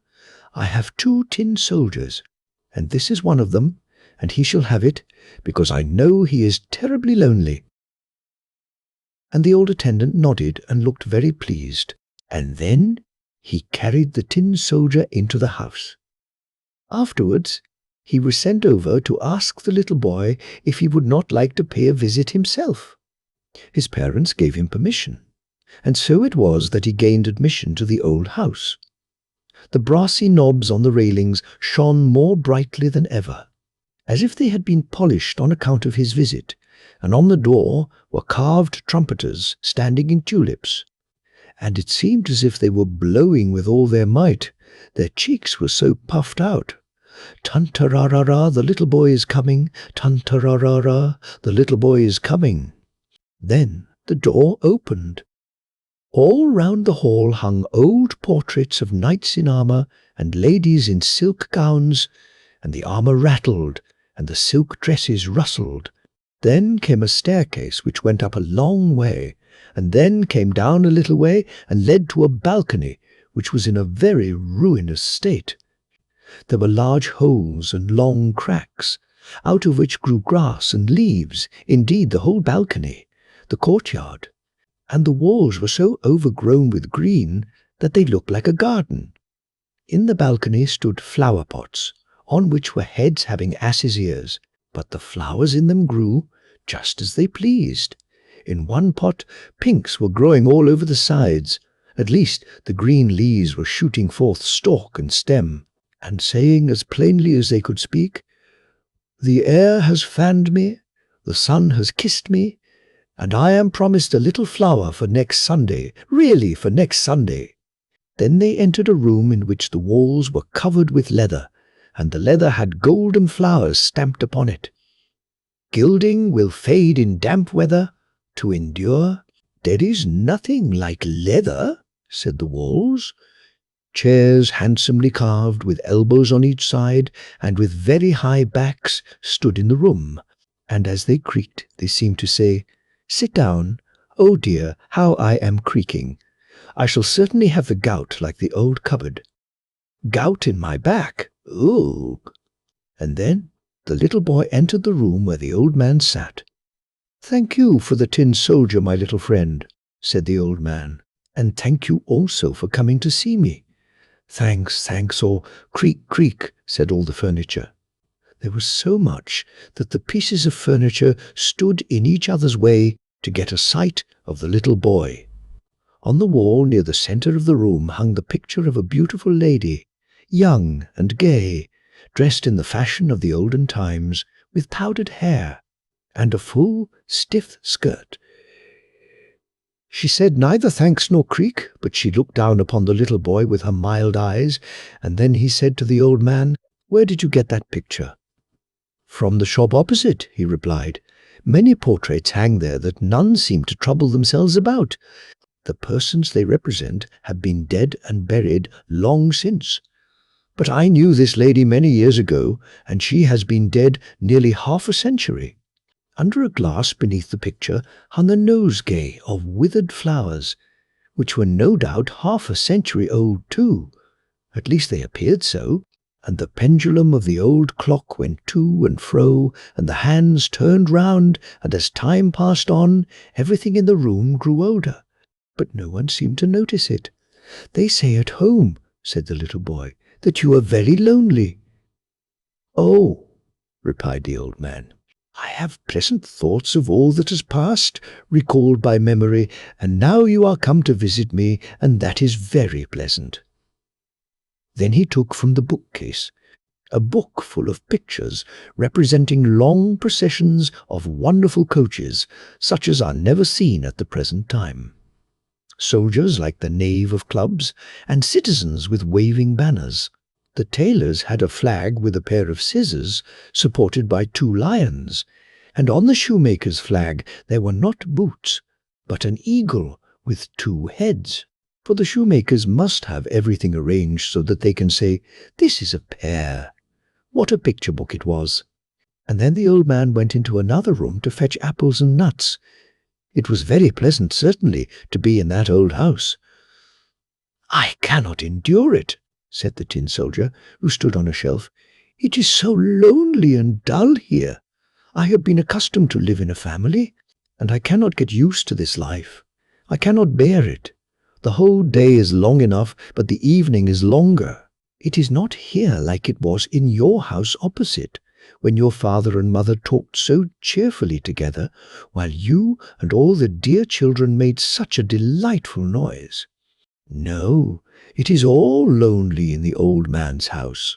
Do you think he gets any kisses? Do you think he ever has friendly looks, or a Christmas tree?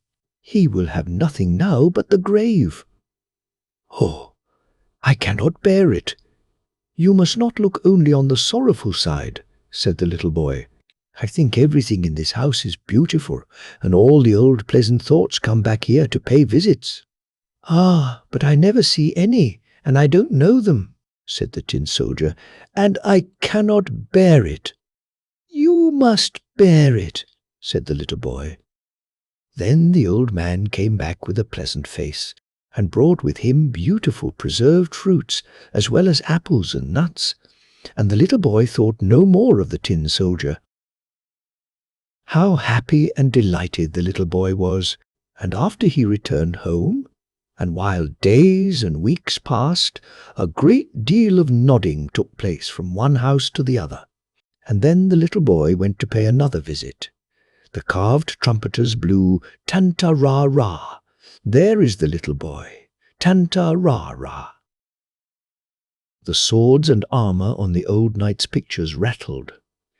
The silk dresses rustled, the leather repeated its rhyme, and the old chairs had the gout in their backs and cried, "Creak!" It was all exactly like the first time, for in that house 1 day and 1 hour were just like another.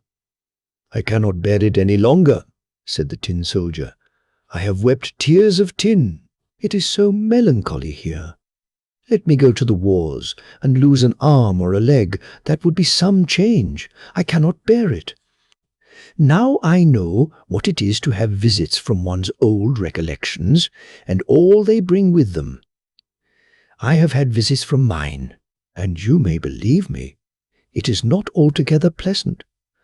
I was very nearly jumping from the shelf. I saw you all in your house opposite, as if you were really present. It was Sunday morning, and you children stood round the table, singing the hymn that you sing every morning. You were standing quietly, with your hands folded, and your father and mother. You were standing quietly, with your hands folded, and your father and mother were looking just as serious, when the door opened, and your little sister Maria, who is not 2 years old, was brought into the room. You know, she always dances when she hears music and singing of any sort, so she began to dance immediately, although she ought not to have done so, but she could not get into the right time because the tune was so slow. So she stood first on one leg and then on the other, and bent her head very low, but it would not suit the music. You all stood looking very grave, although it was very difficult to do so, but I laughed so to myself that I fell down from the table and got a bruise, which is there still. I know it was not right to laugh. So all this and everything else that I have seen keeps running in my head, and these must be the old recollections that bring so many thoughts with them. Tell me whether you still sing on Sundays, and tell me about your little sister Maria, and how my old comrade is, the other tin soldier. Ah, really, he must be very happy. I cannot endure this life. You are given away, said the little boy. You must stay. Don't you see that? Then the old man came in with a box containing many curious things to show him. Rouge pots, scent boxes, and old cards, so large and so richly gilded that none are ever seen like them in these days. And there were smaller boxes to look at, and the piano was opened, and inside the lid were painted landscapes. But when the old man played, the piano sounded quite out of tune. Then he looked at the picture he had bought at the broker's, and his eyes sparkled brightly as he nodded at it and said, "Ah, she could sing that tune. I will go to the wars. I will go to the wars," cried the tin soldier as loud as he could, and threw himself down on the floor. Where could he have fallen? The old man searched, and the little boy searched, but he was gone and could not be found. "I shall find him again," said the old man. But he did not find him. The boards of the floor were open and full of holes. The tin soldier had fallen through a crack between the boards, and lay there now in an open grave. The day went by, and the little boy returned home. The week passed, and many more weeks. It was winter, and the windows were quite frozen. So the little boy was obliged to breathe on the panes, and rub a hole to peep through at the old house. Snowdrifts were lying in all the scrolls and on the inscriptions, and the steps were covered with snow as if no one were at home. And indeed, nobody was home, for the old man was dead. In the evening, a hearse stopped at the door, and the old man in his coffin was placed in it. He was to be taken to the country to be buried there in his own grave. So they carried him away. No one followed him, for all his friends were dead, and the little boy kissed his hand to the coffin as the hearse moved away with it.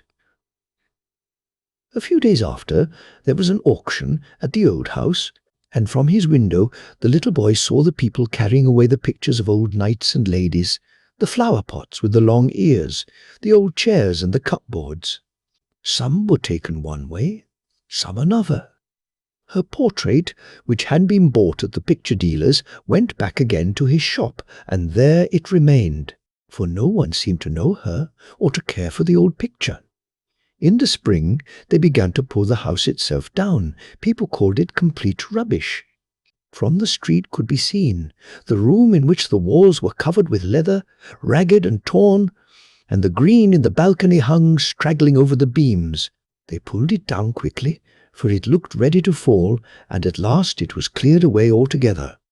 "What a good riddance," said the neighbours' houses.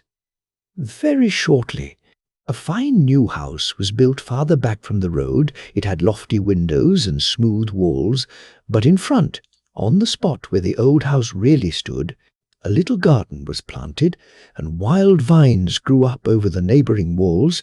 In front of the garden were large iron railings and a great gate, which looked very stately. People used to stop and peep through the railings. The sparrows assembled in dozens upon the wild vines, and chattered all together as loud as they could, but not about the old house. None of them could remember it. For many years had passed by, so many indeed, that the little boy was now a man, and a really good man too, and his parents were very proud of him. He was just married, and had come, with his young wife, to reside in the new house with the garden in front of it, and now he stood there by her side while she planted a field flower that she thought very pretty.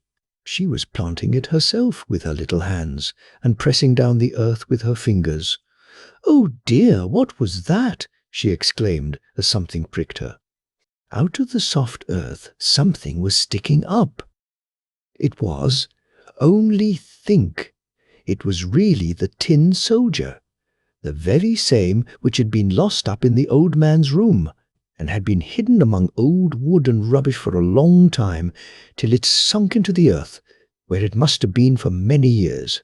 And the young wife wiped the soldier first with a green leaf, and then with her fine pocket handkerchief that smelt of such beautiful perfume.